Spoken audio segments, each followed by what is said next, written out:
even the powers that be are watching. As they watch, they know we can negotiate. So at the end of the day, I'm not here to stir a war, but I'm saying that it's important that we constantly keep getting to a space where economically, as countries, we don't have to deal with famine, we don't have to deal with kidnapping, we have to be in situations where we're stable.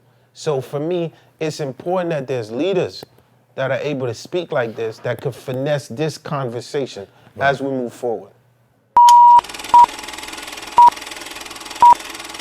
It's hot for trapper turn smack rapper. Only smack rapper that you know is smack rappers. Got bars I can hang with the backpackers. Trap star, I don't hang with the backpackers. I'm in the hood with the work you heard. Making fiends leave earth you heard. Got your baby mama thirst you heard. Feel the flow, nigga, throw it in reverse. This the wave you need to surf you heard. Told Jim I need a bomb I could drop on you niggas. Bad boy, I'm never gonna stop for you niggas. I don't give a fuck who you got as the illest. I solidify my spot with gorillas. Now I'm rock with you niggas.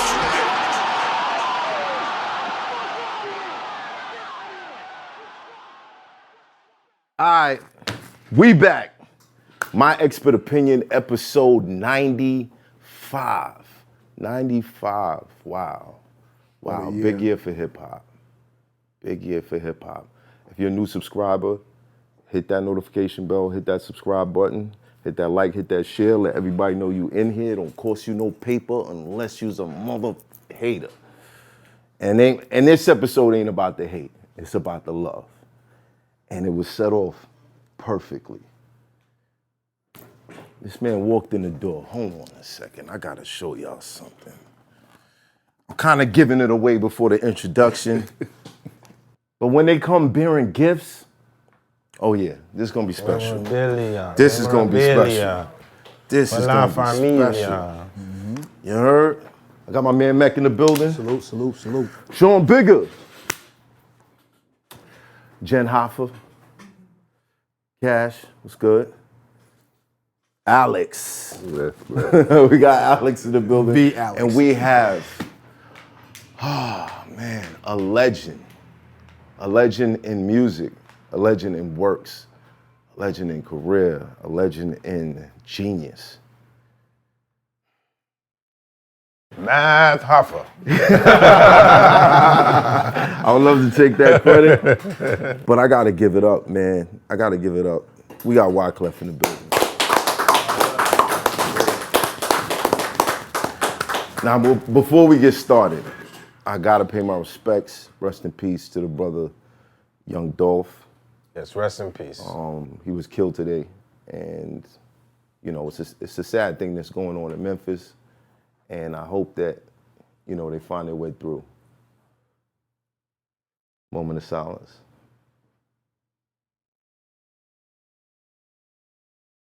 God bless. Bless. Oh, Memphis.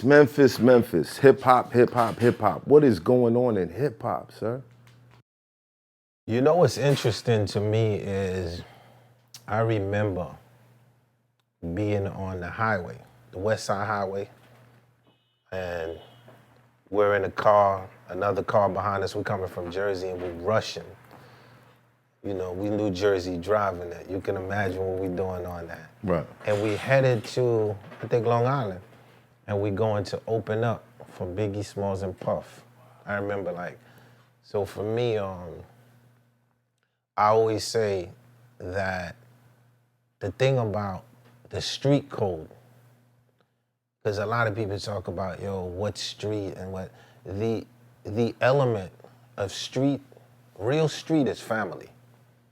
Not fake street, the idea of, so that means that there's always a nephew with an uncle and a father. And 9 times out of 10, the uncle and the father is in jail. So then the OG of that street becomes that uncle and that father. So I think that we got a lot of that missing.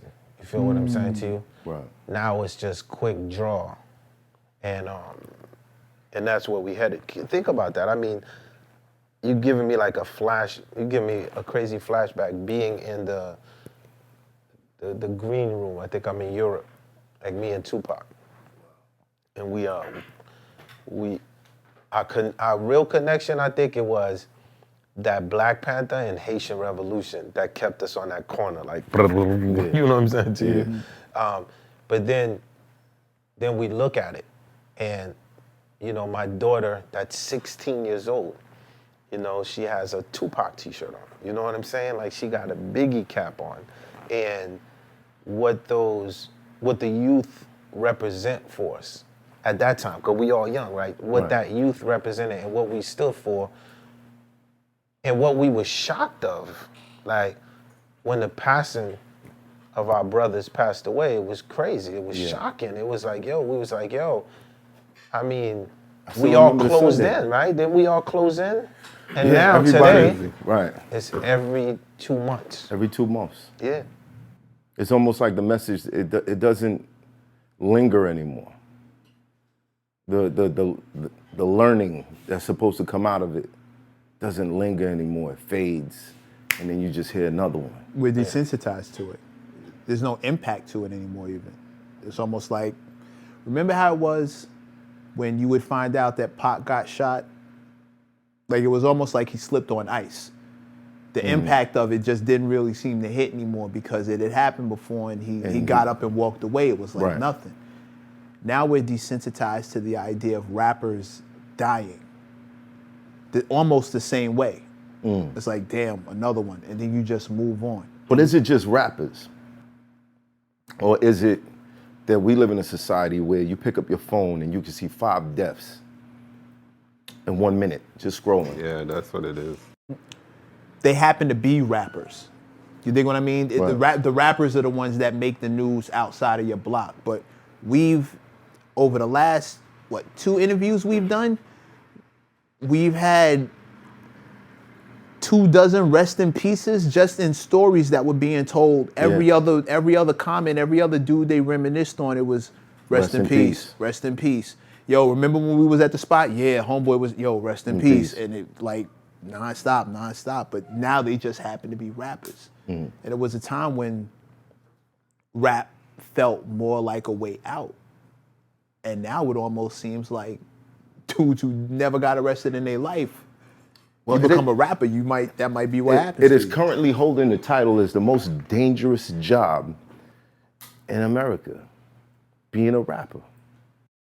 I mean, I'm sitting here and I'm listening to all this, and I think that everything starts with a core. And you have to think, why is the cycle repeating itself over and over and over again, right? Because the first thing, I don't think that the youth is really exposed behind a 4-block radius. And what that means is us, like when we was in the projects before we was able to move out, we assumed this was what it was, and all the rules had to abide by here. This is our territory, that's yours. You move here, it's gonna be war. But then when you start to look at the world from a bigger scope, you gotta think about it. Like, if you are in Detroit, or you in Memphis, or you in LA, or you in New Jersey, you have a gang of people that is in Washington, D.C. And these people are supposed to be representing the interests and the policies of the boroughs, the communities, the states, and all of that. So at the end of the day, I think that there's a big job that has to be done. And I think the job is teaching the community a little more on who the hell they're gonna vote for, and make sure that whoever they voting for within their boroughs is actually holding them down. Because, dog, I mean, you want to talk about America? Let me tell you about Haiti right now. So I think they still have, 17 Americans still kidnapped, right? As we sitting here, we're speaking. So I'm from a place called Kwadebuke. Kwadebuke has the biggest gang that you could think about that's in the country right now. So at the end of the day, I want you to think that in a place where police can't even move around, right? Where the law is within right now, it's a failed state within itself, right? Now you'd be like, man, this is crazy. Then I'd be like, my man, let's take a trip to Afghanistan with me. And let me show you like what's going on these streets. Or let's go within the favelas of Brazil. And then by the time we get to America back and we talking about these RIPs, we realize that this cycle is really going on around the world. Yeah, the cycle is moving around the world, and then we gotta hold ourselves accountable. And what that means is like you got two groups of people, talkers and doers. So the doers is actually in the field doing the work. So at the end of the day, I think the more you communicate with them, the more y'all communicate, the more Jay Prince communicate, the more Jay-Z communicate, the more Puff, because the information that you can give an actual youth can actually save his life. Right. Yeah. But these are brothers with a huge influence. And I think it's the influence. The OGs, they're OGs that step in, and they're OGs that choose not to pick a side and they watch what's going on. Well, if you don't step in, you are what I call casualty of war. At the end of the day, your relevancy is based on nothing, right? So at the end of the day, people say, yo, no matter what happens, how can you constantly get up and defy whatever any man or woman is saying and move forward? Then I said, well, I gotta base it off of history. And when I look back at history, ain't nobody burning no cross in front of my house. I'm living with them. Ain't nobody saying, yo, come outside, man. They got your brothers out there waiting, right? They're not literally shooting us to the point where we cannot see each other's faces, right? Where you can't describe who, you like, who the hell's my brother in this casket? I don't see it like that, right? Then we go back, we look at Martin Luther King, we look at Malcolm X, we look at Rosa Parks, Toussaint Louverture, Marcus Garvey, who got deported and set up, right? Once again, right, we go, holy shit, we still at the same cycle, right? Because now we come back around again, the same thing we was just talking about. Afghanistan, boom, boom, boom, and we come back and we say that RIP, we come back again, it's that same RIP now, right? It's for George Floyd, for Eric Garner, it's for, you know what I'm saying to you? So like I said, you cannot be in a time right now and don't speak up and don't do. You must do. Well, I gotta ask you, is it dangerous to speak up? It's more dangerous to not say something than to say something. You know what that means? That means that at the end of the day, my daddy always said, look, man, they're going to kill you, you know. Regardless, they're going to kill you. So they can either kill you for something or kill you for nothing. And what he meant by that, right, is, I'll give you a crazy example. I'm coming in the game as a Fugees, right? It's called Refugee Camp. Right. Translator Crew, 1994. First album called Blunted on Reality. Fam. And what's crazy is the backbone I always remember in that record, like we putting stuff like, ew, you Haitian? You got HBO Haitian body odor? You like showing the stereotype of what they were doing to Haitians at the time. Because we was like, yo, at the end of the day, we fly, but we gonna put in this work. And people was like, nah, you really don't wanna say you Haitian until you actually made it. Cause you are going through, and dog, and when we made it, I look back and see different people that was Haitian, and it was like, what if we did not speak up?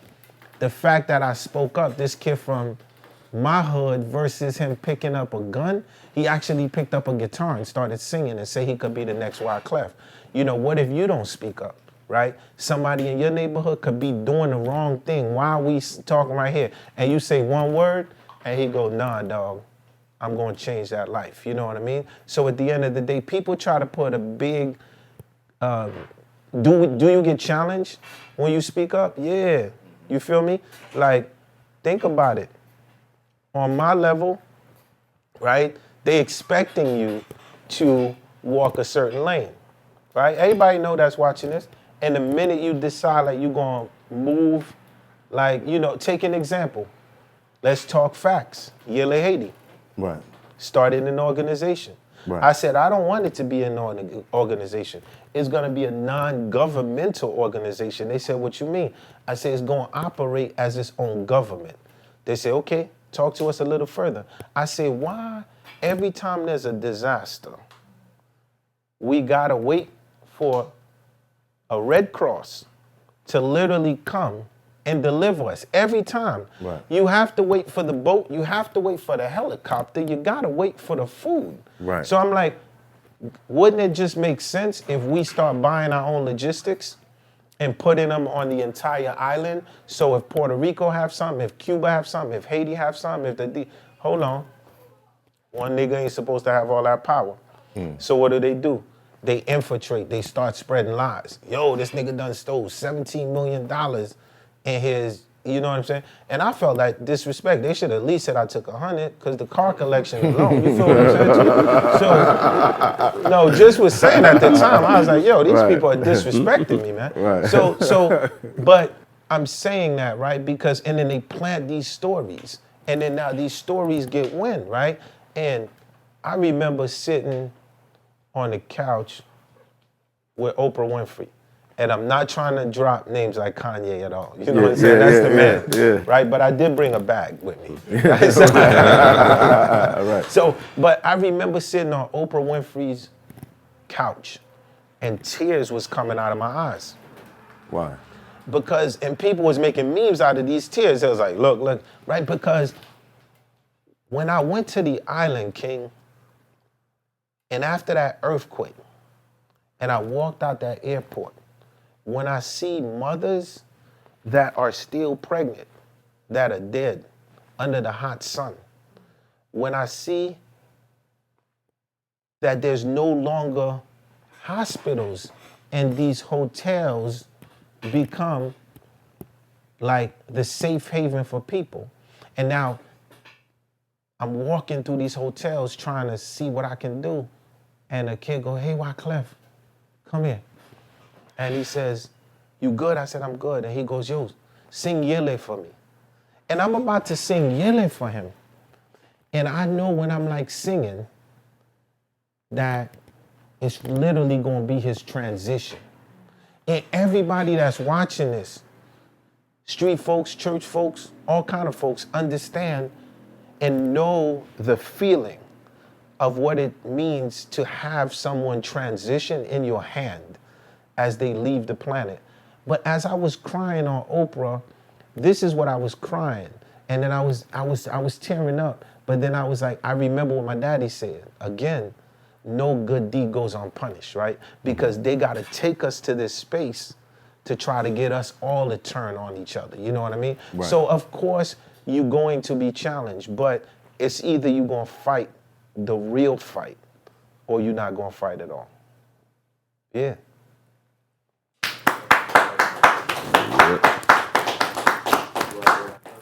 I hope those words are inspiration, not just for the people in this room, but for the people watching. You talk about the conditions in Haiti. Things have taken a turn for the worse. There's thousands of refugees in Texas as we speak. The assassination of the president, Moise. Can you give me some insight on how this is all taking place? Like, we watch these things from a distance. We see them. Desensitized or not, we're still confused at like, what's going on over there? Without getting yourself in trouble. I mean, I'm already in trouble. I was born in trouble. You Without feel me? getting yourself in more trouble. I know, but I'm a renegade, baby. It is what it is, right? So the bottom line to it is this. Haiti is within the Americas, families. Haiti is within the Americas. Geographically, Haiti is within America, right? So in order for Haiti to change, Haiti will change. First of all of the Haitians that are watching this right now, how can you constantly say that Haiti is going to change without taking the risk of actually being in the field back at home, right? This is real talk, right? Because usually when our parents bring us to America, they want us to be content. But always remember, right? So the slave that cannot read and write. You can't compare the intelligence with the slave that actually can read. So at the end of the day, if we come here and we get an education, we become doctors, we become nurses, we become ops people, we become police, this is what the country needs. $2 billion per year go back to Haiti, just off the remittance alone. So at the end of the day, in order for Haiti to change, it's going to take Haitians in America. And it's going to take us going to Washington, D.C. and really working on policies. At the end of the day, think about it. The Marines occupied Haiti, 19-something.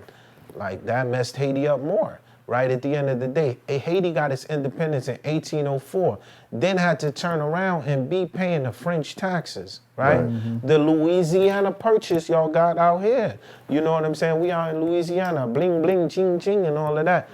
Louisiana Purchase would have never happened without the Haitians. Like, being part of that, right? Chicago, that's named after a Haitian. A Haitian discovered Chicago. So every rapper in Chicago now like, yo, we must be Zoes. So at the end of the day, right, I only say that to go back to you say, what's really going on? When you have a place where 80% of the population is living on less than $1 a day, if you put me in that environment, how am I gonna act? And in order for it to do that, I believe that Haiti has to enforce the anti-corruption law. We have corruption here. We have corruption in different places, but it don't stop us from moving forward, right? I would like to see the future of Haiti like the Dominican Republic, like the idea of why can't we have these big hotels on our side? We got the white beach sands and everything, right? So it's like you gotta think there's a group that never wants it to be fixed, right?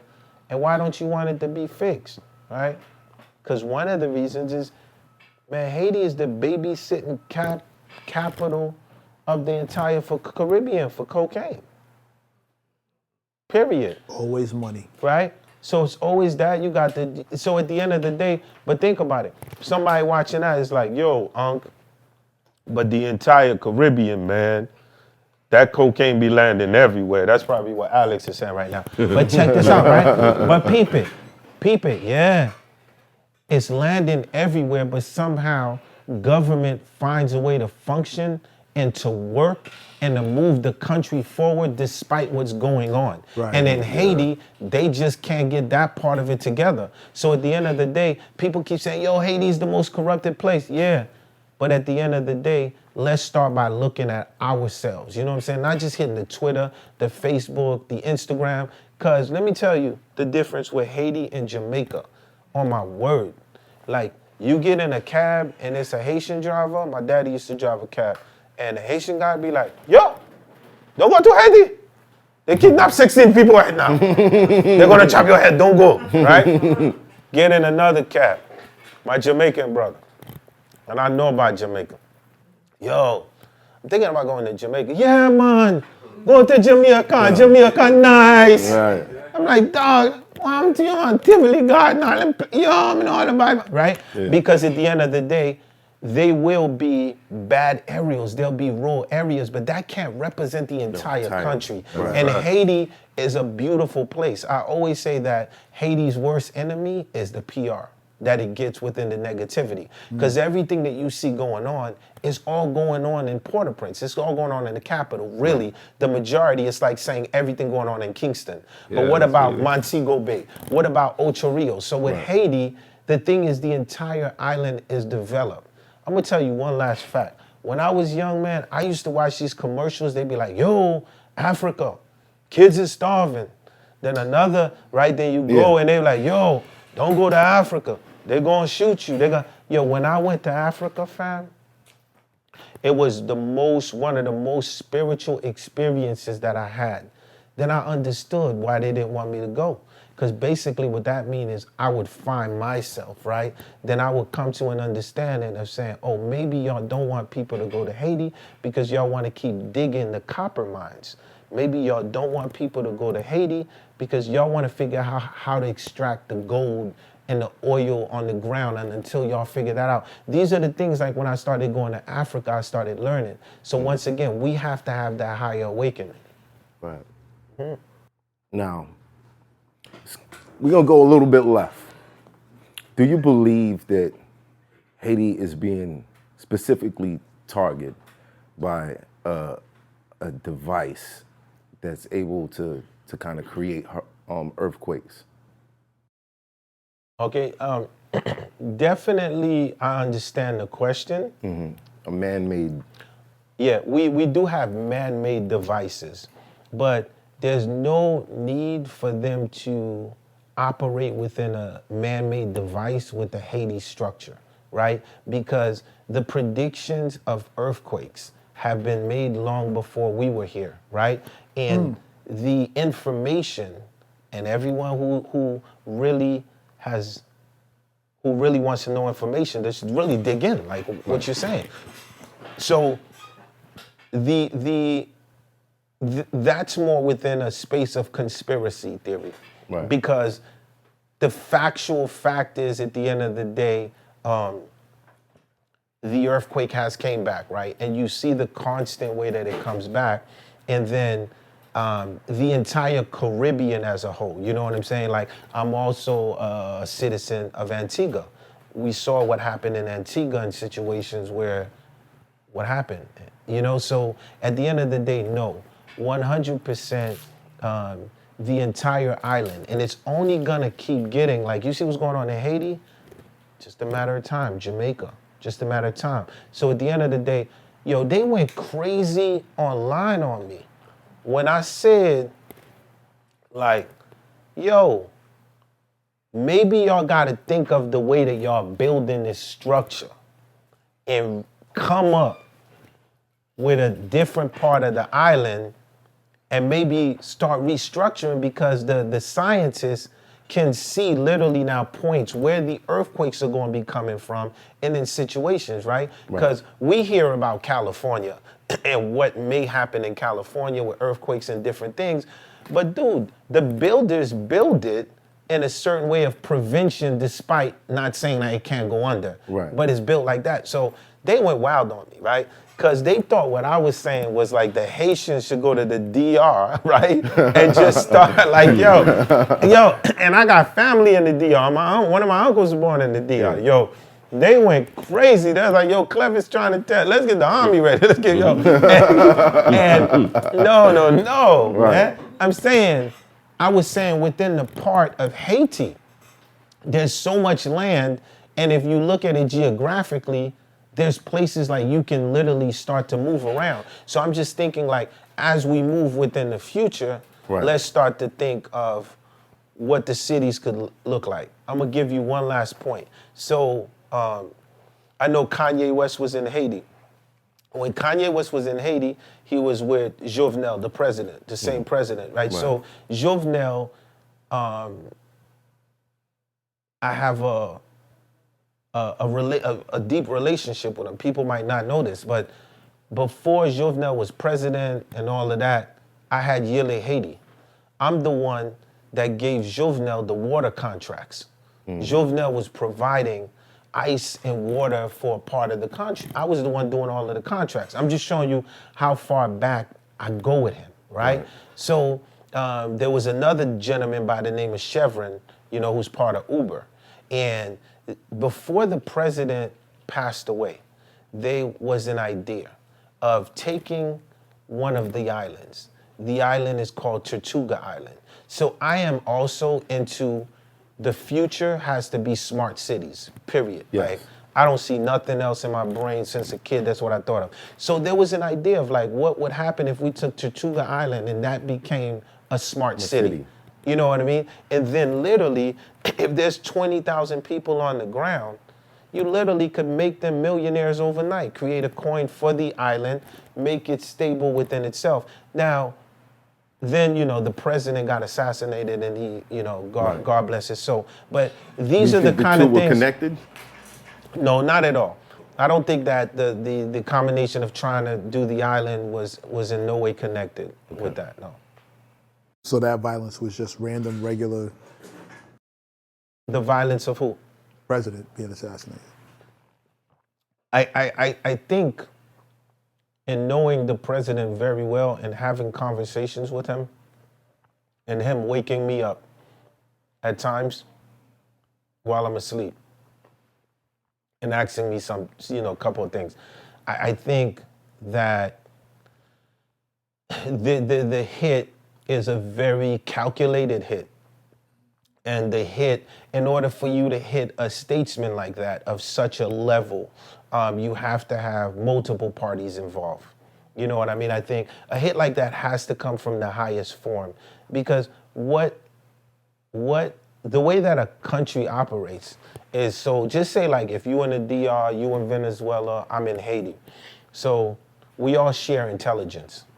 Mm-hmm. Like you be like, yo, I think something's going on, you know what I mean? Right. And then of course we have the ambassador of the US in Haiti. So intelligence is being shared all around. So like I said, I think that all I could do is, and this is my hypothesis, is definitely a high level hit of multiple people, because you have to look at world assassinations and say who conquers and says, who says, let us go and take a president. Right. And while we do that, Secret Service look away and everybody just walk away and nobody get hurt and everything will be fine. You know what I mean?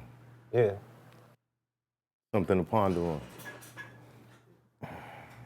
What made you, well, hearing your passion, I kind of understand why you ran for president. But what was that process like? When you sat there and you thought, I'm going to take this step. I'm going to try to be in a position where I can make the ultimate difference for my country.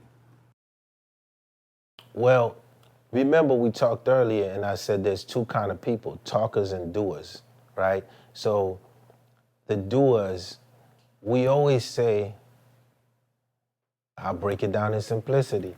What made me think I can get my words to sound better? You one of them. Like what makes me think about every time I write a word, you one of them, right? And I'll break it down in simple analogy. At times, the culture turned on you. Yeah. And at times it was like, man, get out of here, right? And you actually one of the pioneers of it, right? But what happens is you never turned your back on them because you had to keep progressing it no matter what. So meanwhile, while you're doing that, someone like me is paying attention. And I'm literally on a private plane with two computers. One is math Hoffa on one computer, and the other I'm reading policies. And I tell the dude, he's like, yo, what are you doing? Like, I said, listen, this guy's giving me more information than this shit that I'm actually reading, man. Easy. Right, so easy. Right? So I say that to tell you why did I ran. I ran because I am a Zo blood, and what does that mean? I am a bone, not as in Zo blood like my brother Isola in Haiti, as in my bones, right? The blood of Toussaint Louverture, like. Haiti being the first black republic.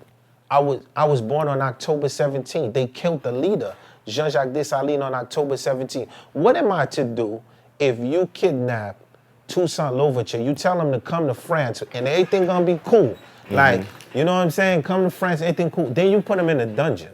Right. Like this is the general, the first black general. You put him in a dungeon. And when he's in the dungeon, I always say you could tell a woman and a man who they are by once you see them facing the Reaper in real time, right? When you're about to die, you literally could see the door. And what's your last words? Like, you know you're about to go. And Toussaint Louverture writes, I mean, in simplicity, break it down for the audience, man, do whatever y'all want with me, man, but the seeds have been planted. That's us. We the seeds. So at the end of the day, right, heed to information. Like, don't just take it very lightly. So when he says that and I read history and I look and I go back to my country and I don't care what area, what gang, what I go in anywhere, anytime, talk to, because at the end of the day, a lion only fears what he sees in your eyes as fear.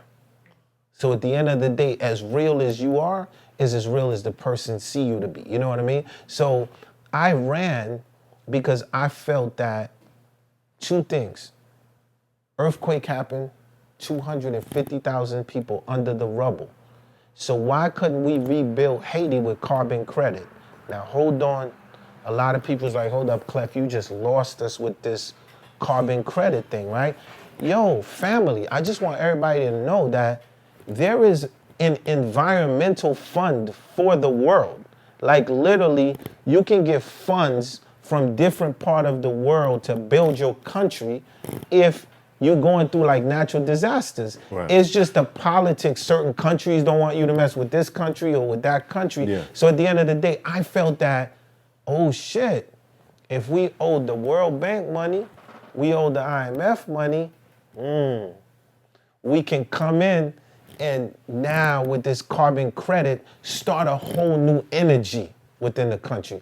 And the second reason I ran was because I'm a werewolf. I'm born in Haiti, but I got an uncle that was born in the DR.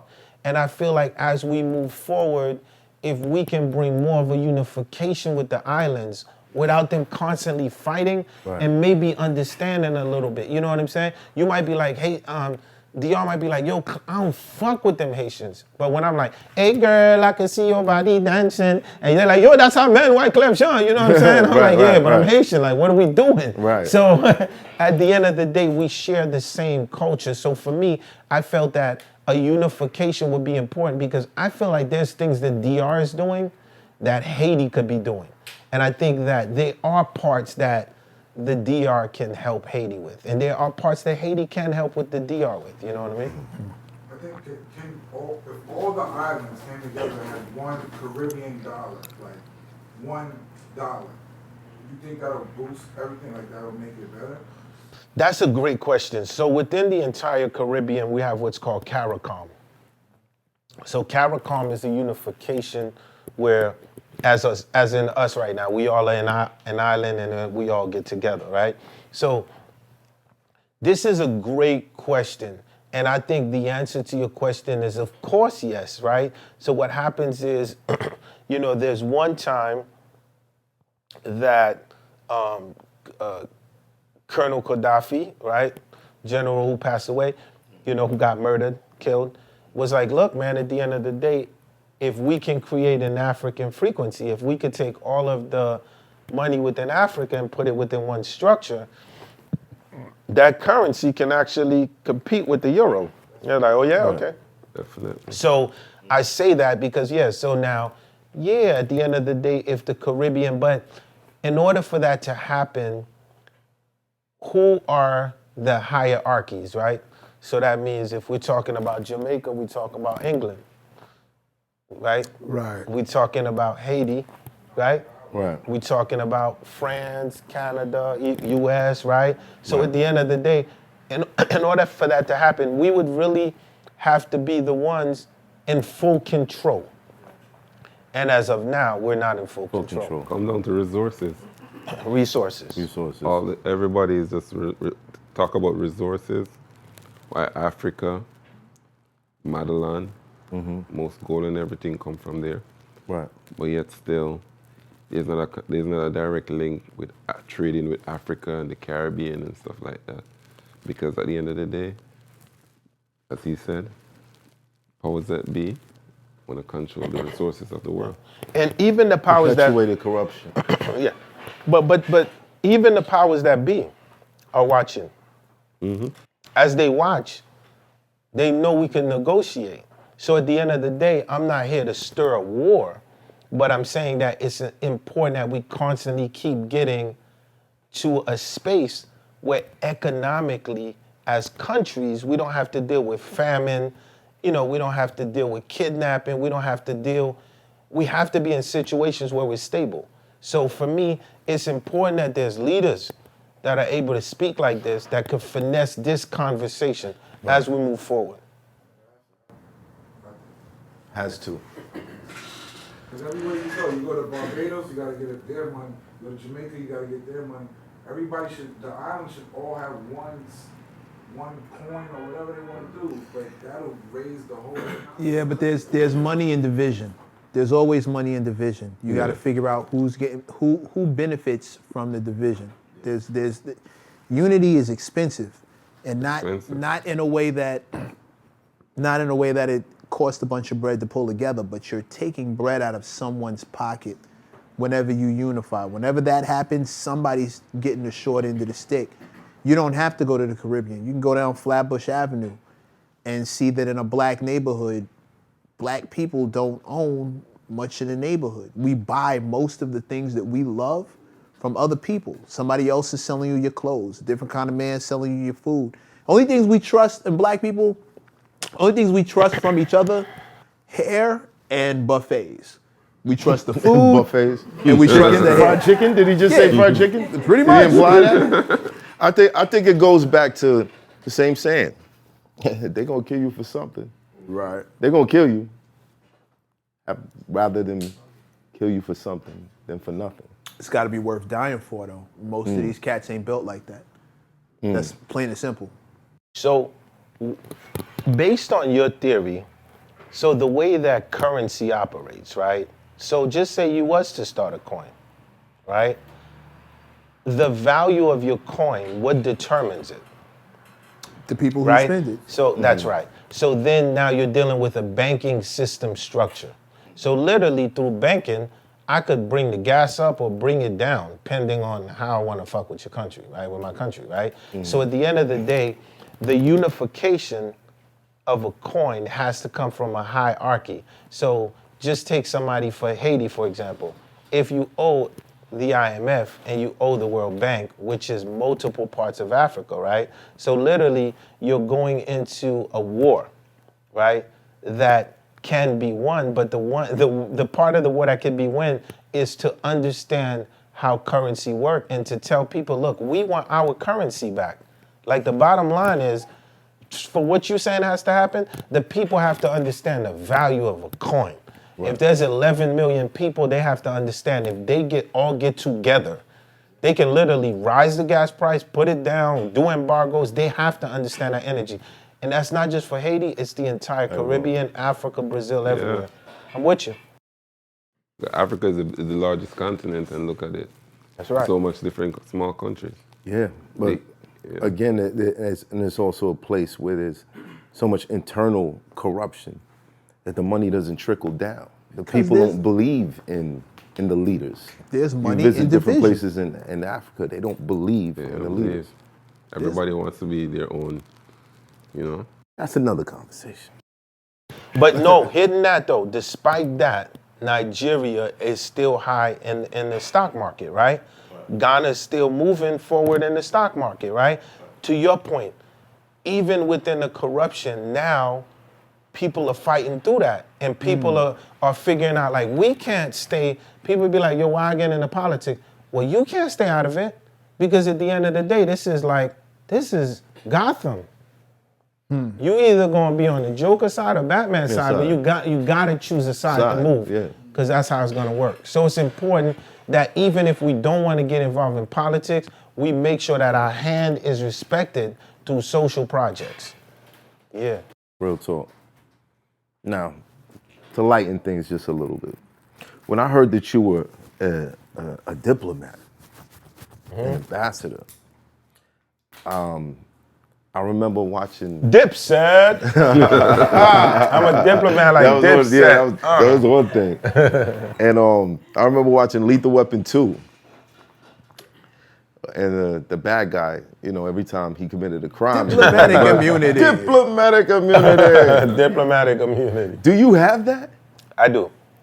Yeah. Sheesh. So what does that entail? Well, I mean, people be like, yo, if you have a diplomatic passport, you know, I think the movies exaggerate it, right? And what I mean by that is if I go out there and I shoot somebody, I'm gonna go to jail. Right? You know what I'm saying? Like the movie, you can't be like, no, right? But if a spy is coming for me, you know what I'm saying to you, and I sense it's a spy, and I tell my man Ricardo, yo, this one don't look right, it's a drop, and we put them out, you know what I'm saying, to you, and find out later, you know, this was actually someone who was sent for the situation, then it works out. You can always move out, you know? Also, a diplomatic, you know, you have diplomatic immunity when you go through airports, you know? You go right to the diplomatic space. They don't, you know, there's not too many questions. Because literally, like, you're semi-invincible, right, to a point, but you still got to be conscious. Like, it's not like the films, like you could just go and do anything at any time. But at the same time, you have a lot of privileges, though. You know what I'm saying to you? Dipset! That's dope. It just sounds like the predators are different. Huh? It just sounds like the predators are different. Yeah, well, the work is put in, right? So once again, at the end of the day, it's important to understand the turf that we walk in. So, I mean, why would you make me a diplomat in the first place, right? So there's a sense in how I move. You get what I'm saying? Like, it's like for me, if you a gangster, or you a mafia, or you the priest, or you the pope, right? Or you the preacher, or you the nun, or you the in Tibet. We all still, there's this place that's called spirituality. And in spirituality, there's always a code with that, right? So a diplomat has to be able to negotiate and have conversations with everyone. And I think that everyone here could be a diplomat because, you know, we cut from that cloak where we can speak to anyone and be like, yo, you might want to change this idea. So I think that the main job of a diplomat is to represent where you from in places, you know what I mean? Right now, I mean, shout out to Antigua, you know? Big time, you know what I mean? World boss, we out here. Yeah. So you're also... Yeah, I'm an Antiguan diplomat too, yeah. How do you accomplish that? Just for those that... There are people who are watching like, okay, yeah, I get the rapping part. Then you moved on to this. Then you moved on to this. Then you moved on to this. Like, what are the steps? Well, the thing is, I don't look at you as a battle rapper.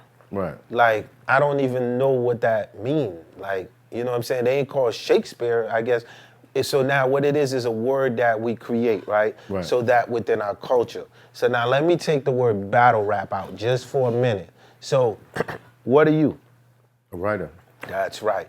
And writers are very crucial to a generation. They could start war, they could bring peace, they bring love, they bring harmony, they bring conflict depending on what's going on. So I think that at the end of the day, based on what you have to offer society, is how people come look for you. Right. You didn't look for me. I said your name in a freestyle. You didn't look for me. I said, I was just, you know, I know how you be doing the yard patwa thing, you know what I'm saying? I did. And then they're like, yo, when you hit, and I was like, yo, dude, I'm like, you don't understand how much of a fan. He know how much I love rap. But he said, you don't understand how much of a fan I am. So for me, I'm a fan of yours as a writer. So when people say, how do you become a diplomat? People will find you based on the work that you put in. So at the end of the day, you know, if I'm in the most dangerous areas when people will not go in, you know what I'm saying? And I can talk, I can move around. This long, people are watching. And as they watching, they need situations handled. You feel what I'm saying to you? And once again, everyone knows I don't move within the space of a pawn on a board. But I do believe like there's negotiation and through dialogue, you can handle things. And I always believe that applying the iron is always the last means, you know? And that's a means that I don't take off the table. You know what I mean? R.I.P. to Colin Powell, who I considered a friend. The general. Right. You And I ain't just saying names, you know? Just friends with Colin Powell. Yeah, that's... just Colin Powell. Yes, there's Colin Powell. It's a Tuesday. Just gonna call Colin Powell. So when you say that, you mean that you are willing, like Malcolm X, and by any means necessary? I just want to Well, that's a good question. I think by any means necessary today means to have economic freedom. So what I mean is, right, at the end of the day, to move within situations, you have to be smart, right? Because I believe in negotiation before conflict, right? So the way Malcolm and them was moving by any means necessary, I believe, like, I believe in the Malcolm, I believe in the Martin, I believe in the Gandhi, but in myself. So I told dudes in my country, I'm not Malcolm, I'm not Martin, I'm not, you come for me, I have an M15. Because at the end of the day, I can't let you get me because there's a little girl that I don't want to sell her body. She's 12 and somebody coming for her. And I gotta make sure that she's defended, you know? There's some little kid right now who's thinking about robbing that liquor store. And I gotta talk to him and give him that other alternative that Elijah Muhammad gave Malcolm while he was in that prison. So I do believe like within that, by any means necessary, but you gotta have economic freedom, right? So people could be like, yo, I mean, you talk like that, what the hell they gonna do to you? They're gonna stop your money, they're gonna count, you know? But at the end of the day, what they can do to me is use my own people against me to take me out. You get what I'm saying to you? So the only way they can't take me out is like this. I'm telling everybody the real information. And this is what it is, right? So then your army keep getting bigger and bigger and bigger and bigger. You see what I'm saying to you? Yeah.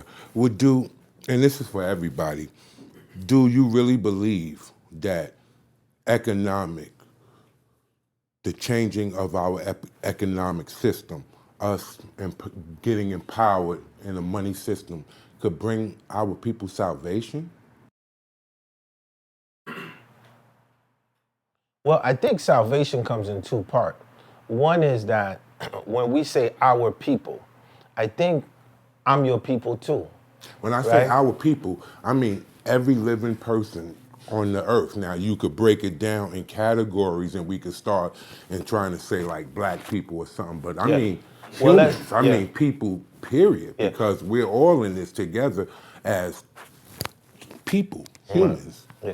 So Well, that's really broad. That go for white people. Humans, period. Do we think chasing economic status could bring us salvation? Because at the end of the day, I think that right there is the long game. That right there is what we should be putting out to the people. These kids right now, they're chasing economic status. And that's why But they don't the know. results is turning out the way it's turning out. No, they don't know what to do with it, and there's a goal in mind. The goal that he has in mind is not the same goal that these kids are chasing money for. They're Why are chasing they it to chasing flaunt, to look a certain way. That's not true. Definitely true. No, brother. Definitely Think about true. that. Let's really think about that.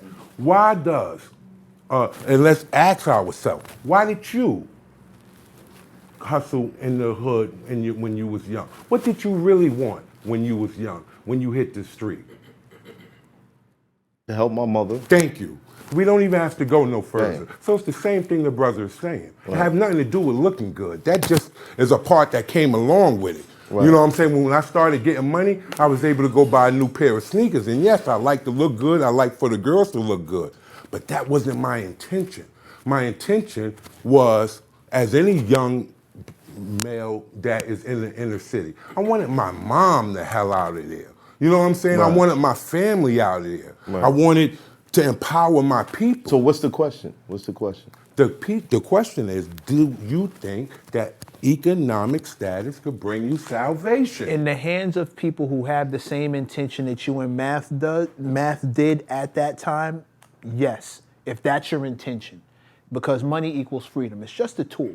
Right. Money equals Equals freedom. freedom. It's just a tool. It's just just a a tool tool. to get Right. you from one spot to the other. That's what it is. So money equals Put freedom. it this way. Yes. You know when a man says to you, we all got the same 8 hours in a day? All right, that's bullshit, right? Because if I'm rich and you work for me, I paid for your 8 hours. I own your 8 hours, his 8 hours, her 8 hours. I own your 8 hours and I get to do with my 8 hours what I want. But I got 8, 16, 20, I got more moving around, right? That's my freedom. That's where my freedom comes, my time. I brought time. And I own your time, so I brought my time.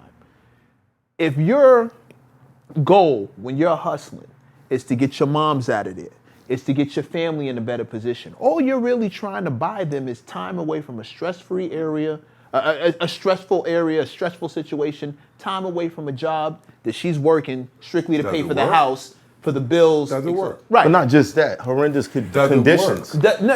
Yes. Because 9 times out of 10 we're after short-term money. 9 times out of 10 we're not playing the long game because that's going to take some sacrifices. My point is, if the goal is your goal, if money is in the hands of people who have that goal, then yes, it can work like that. I agree with math because I don't think most people hustling today, this generation, I don't think they're hustling with that goal in mind. I think it's a lot more, I want to be seen. I want to be a star. I want to be famous. It's not necessarily, if I don't get my mom's like my mom's is working her fucking fingers to the bone, I got to get her the fuck out of here. I got to take care of auntie that's down the hall. I got a baby or the coming. lady next door, she's messed up. It's Nobody's not that kind of community. Right, it's not that. I think that no amount of money could set you free. There's no amount of money could set you free. So I would have to totally disagree with you on that. But I think we have to understand like what level we talking about. There's different kinds of freedom. When I say freedom and I speak salvation, again, I'm always talking about the long-term thing. And the long-term thing is we all gonna die.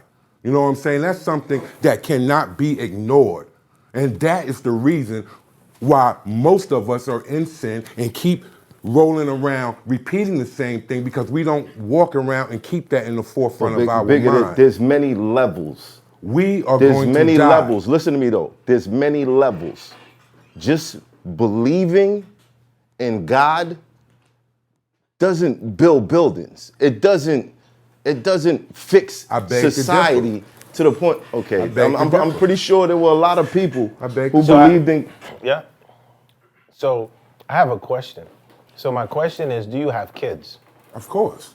How many kids did you have? 2. Okay, perfect. And what are their ages? 6 and 12. Yeah, perfect. This is beautiful age.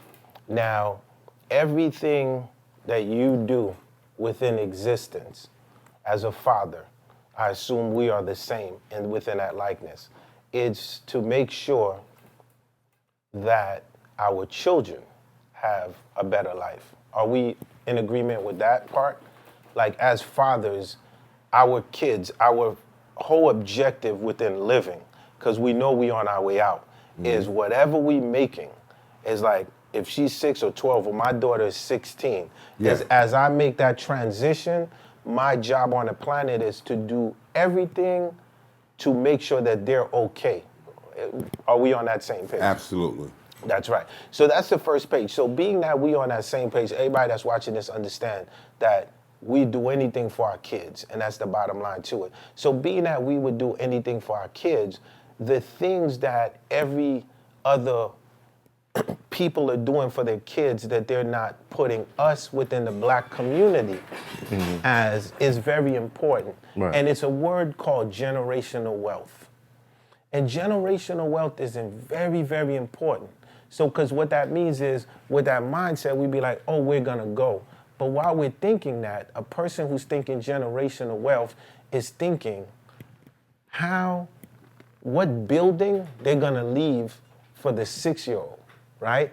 And which company is the 12-year-old gonna run when they're 21, right? So now, while they're alive, they're like, okay, I'm gonna work this money's gonna go here, this is gonna go here. So literally, you're setting up economic freedom, right? Because remember, when Martin Luther King signed that legislation, he ain't see it, right?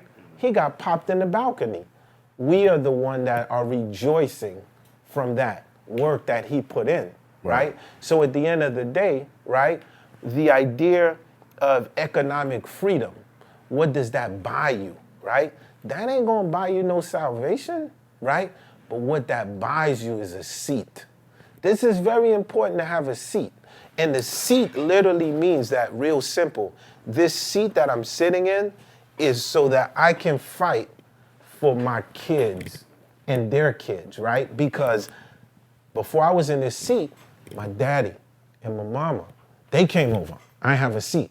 And then they was like, yo, I'm gonna bring my kids over, and no matter what, I'm gonna work this 9 to 5, I'm gonna do welfare, anything it takes to get them out of that situation. So I think that as we, as a people, look at the long lens, right? So Elijah Muhammad said, the devil is a liar, right? And a lot of people be like, yo, what does that mean? Like, yo, at the end of the day, are you calling a white person a liar? No, he said the devil's a liar. And what that means is a man or a woman, King, that plays chess thinks 7 moves ahead. Right. So at the end of the day, we are the inventors of this space. So it's important that we understand that, think about this, right? The number one problem that we have in our communities and stuff is really prison reform, right? Because at the end of the day, we don't have enough of us to be giving this information that we're giving, right? We don't have enough of us to protect our kids and our daughter. So in order for you to have a seat at the table, and when we say a seat, I ain't talking about like to be just the idea of economic freedom, to be able to say, I can set up some kind of a trust fund for my daughters to make sure that when my wind cuts out, that they're gonna be okay. And while I leave, I'm gonna tell them what they did so that they can set that up for the next generation to come, right, King? So that's why by the time we are going into a building, we are renting an apartment. And the person who owns the building happens to be the kid of the guy who just died. Yeah. You get me, King? I totally get you. Yeah. And I work towards those things myself. I mean, Matt know who I am, so he understand. I'm, could be that person too. But I have to put that under. You know what I'm saying? The focus. The focus is in mentioning my children. My children are plush and don't even know what it means. They live in a suburb house and where they don't even know the reality of the city. But they don't know what that means. None of that means I got you anything 100%, but what you did, right, is once again, what you provided is economic freedom. What me and you was not able to see, you have them seeing. Right. But you know what more important that I notice every single day when I look at them that have nothing to do with money or any of that? It's my ways and my actions. It's who I am. They're watching that more than anything. So, again, that 100%. Brings me back to, I want my children to grow up to be the right type of men. Right. And I want them to grow up to be the right type of men and at the right type of time to make the right type of decision. And that decision is to be obedient to the Lord and to the voice of the Lord. Yeah. But in order to do that, that's not tied with money. But once again, if God want me to have money and I'm well off and I think every day, how the hell I get this? I was smart. I did something trick. You know what I'm saying? I could say all that stuff in the world. I'm that dude out here. I protect people in the street. I could say all that. But then I got to really think. How did I get this? I got this from God. And I can make no confusion to that. If the Lord wants you to have something, no man can take it away from you. And if he don't want you to have it, no man could give it to you. And I'm with you, brother, 100%. Preacher's son, I'm with you 100%. King Solomon, the richest king. Peter was the rock, so loyal to Christ, but he was hung upside down, right? So I'm so with you. And the part that you said, man, that touched me is when you said, look, man, I want my kids to see me. Like, I need them to have that discipline. I need them to, and this is, at the end of the day, it's because you have that freedom that you could talk like that, right? Because at the end of the day, this is what we are fighting for. And I said prison reform, because if there was more fathers like you, it would be a different tonality out there. Then the youth would not be feeling like we got to just chase this money, right? It would be right because the sense of emergency is upon them. That's right. You know what I mean? Yeah. You're looking around at the conditions you're living in, the conditions that your family in, and if anything promotes sin, it's that temptation to go out there and fix it as fast as you can. Absolutely, that I think totally it's a agree with. distraction the most of all for everybody. Like they start off with the right intention. You gotta get out. You gotta get your mother out the hood. You gotta, Right. But then along the way, what you see, it comes down to even media. Because what they see out there as what you do with money, Right. is not necessarily. The media is not saying to them, "Yo, go out and invest your money. Go out and try to educate the younger generation." Right. You see, if we're doing that, then it will be a whole different game. Right. But it's like we set out to make money, to take us out of our situation. But then somewhere along the way, we get distracted with all But let's talk about glitter and money. everything. Because money is important. Yeah, I know it is. Puffy gonna like this part. Let's talk about it. It's important. Right. So, barely 22 years old, $1 million in the hotel room. 22, 23, right? To me, like in a hotel room, like just cash. Although like some Kodak Black vibe, right? Right. And my father's a minister. So my daddy was a minister. And so all these kind of words. So what's in my head, right? So in my head, I'm thinking like, yo, all that mama went through to make sure that we ain't locked up, to make sure that we ain't, I can't wait to get her that crib. It's gonna be amazing, right? Now, I can think like that. Before thinking of famous, I have a purpose. And the reason I have a purpose, because there was a father, there was a man who literally groomed me and was like, yo. So I think that it's so important that we acknowledge the fact that we are in prison and we are not free.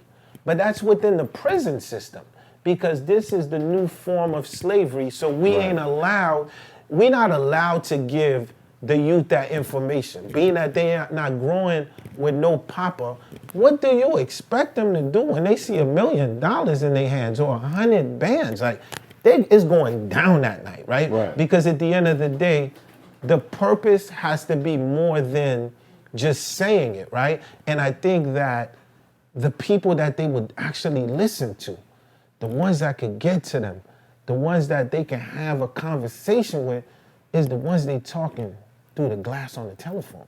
It's never the one that they can touch. So I think that as we move forward, it's so important that we keep this prison reform thing in our head, because I know there's a lot like me that are saying, how do we get better laws within the prison reform to try to get more of our people out? How do we work more on clemency situations for people that we feel caught a bad rap? So I just wanted to throw that within the conversation. That comes back to money.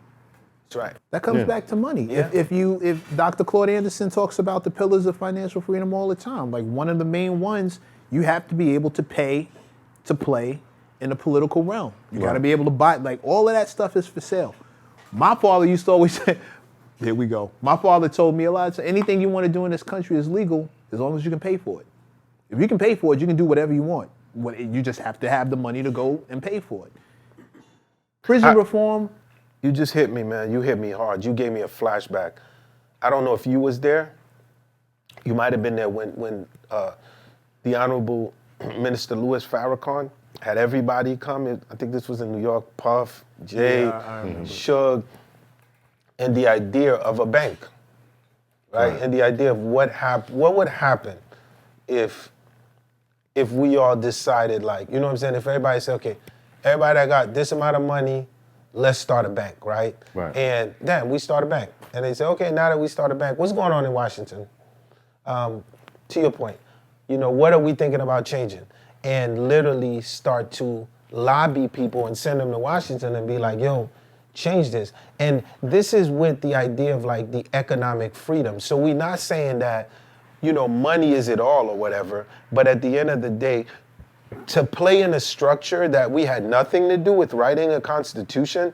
It literally was written for us. We have to oblige by that legislation to glorify, money with people that are on the covers that we never know who they are and we'll never know who they are, right? It just shows us how strong is we have to be in that space, you know what I'm saying? The illest thing for me was when Obama was dropping that mic, before he dropped that mic, he was like, yo, I'm about to make all these Tubmans, you know what I'm saying? And I was like, oh, Harriet Tubman about to be on some bills. I'm so excited about that. That went over.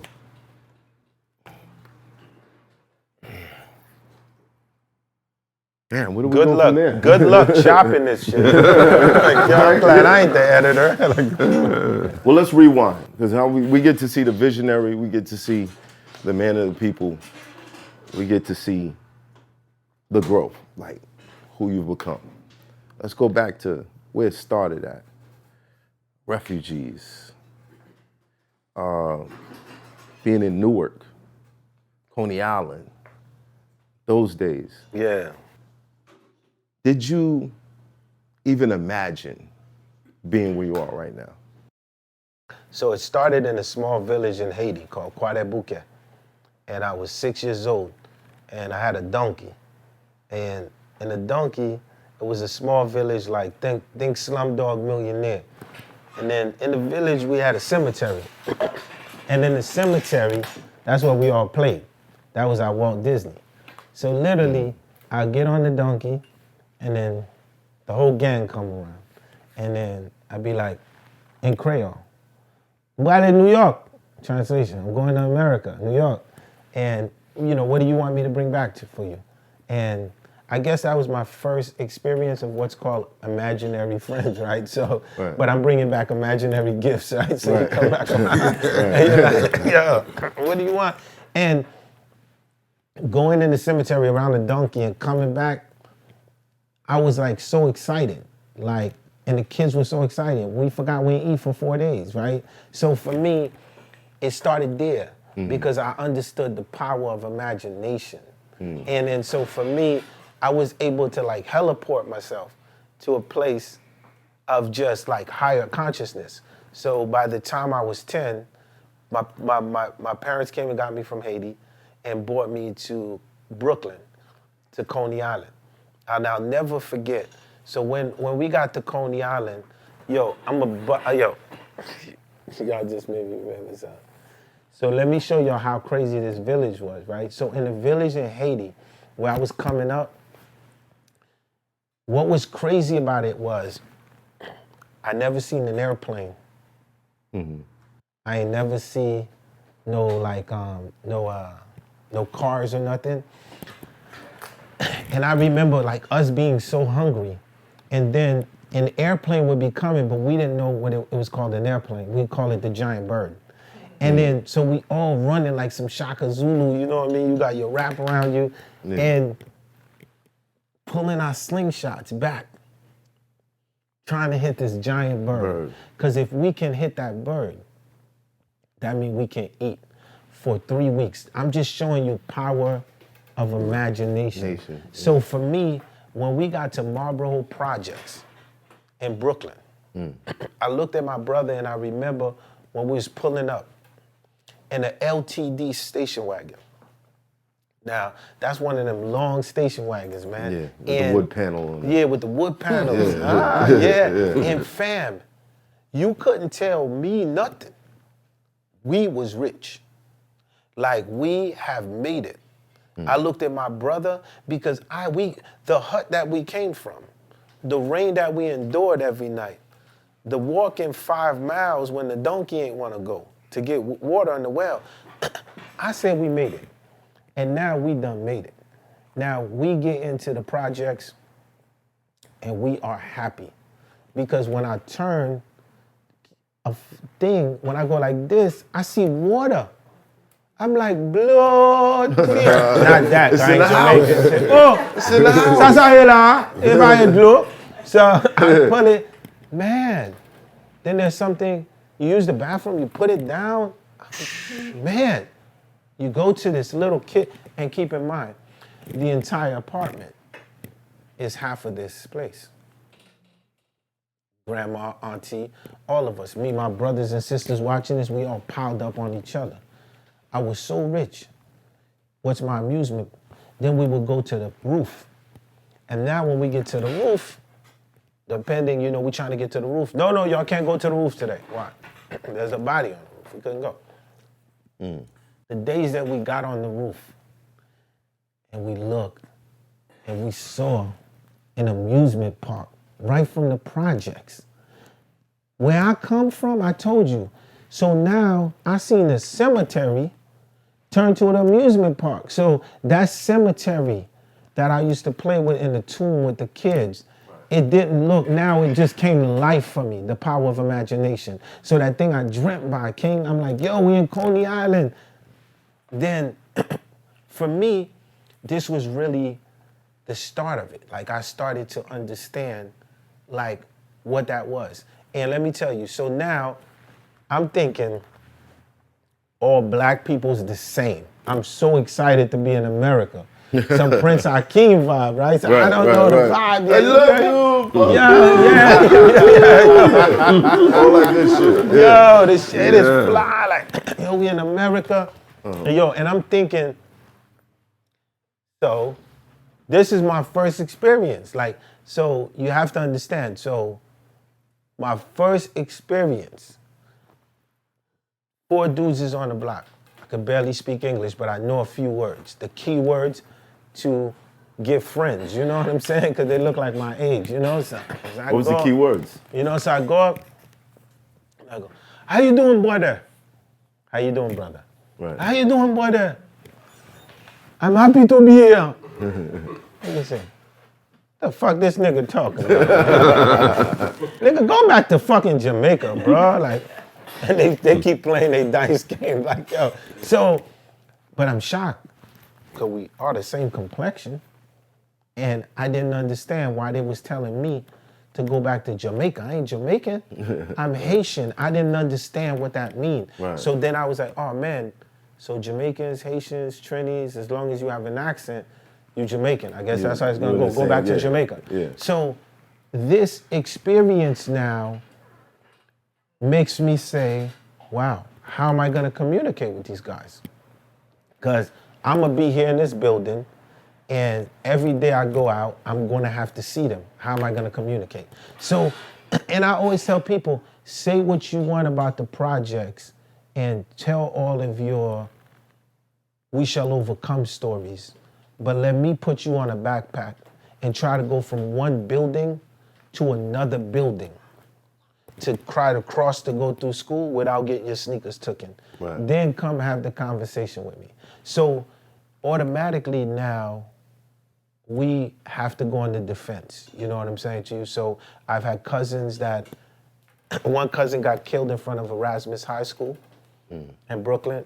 You know, I put you on the phone with my distant cousin. So now we don't have no choice. So now Brooklyn starts to produce different ones of us, right? So you're gonna have the gangsters, you're gonna have the, my father is like, y'all moving to New Jersey. So my dad took us, they killed one of my cousins, we moved to New Jersey. And we got to East Orange in New Jersey. Double I, you know what I mean? Tretch and everybody, you know what I'm saying? We don't know nobody, but we get to East Orange. And in East Orange, from East Orange, we moved to Newark.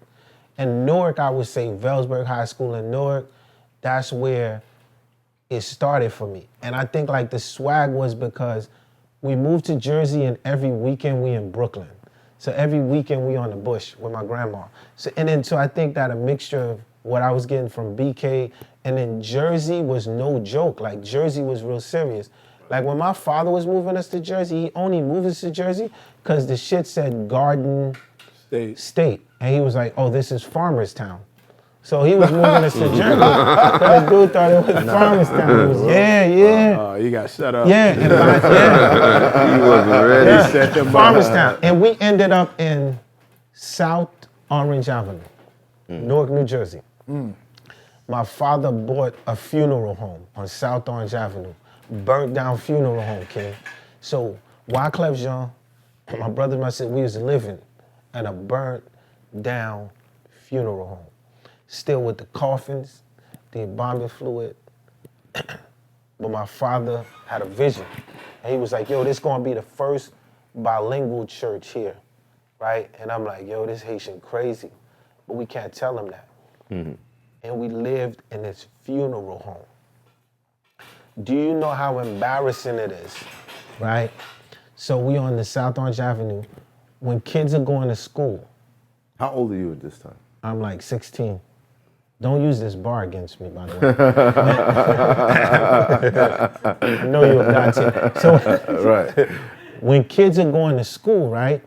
King, we peeking out the window, looking.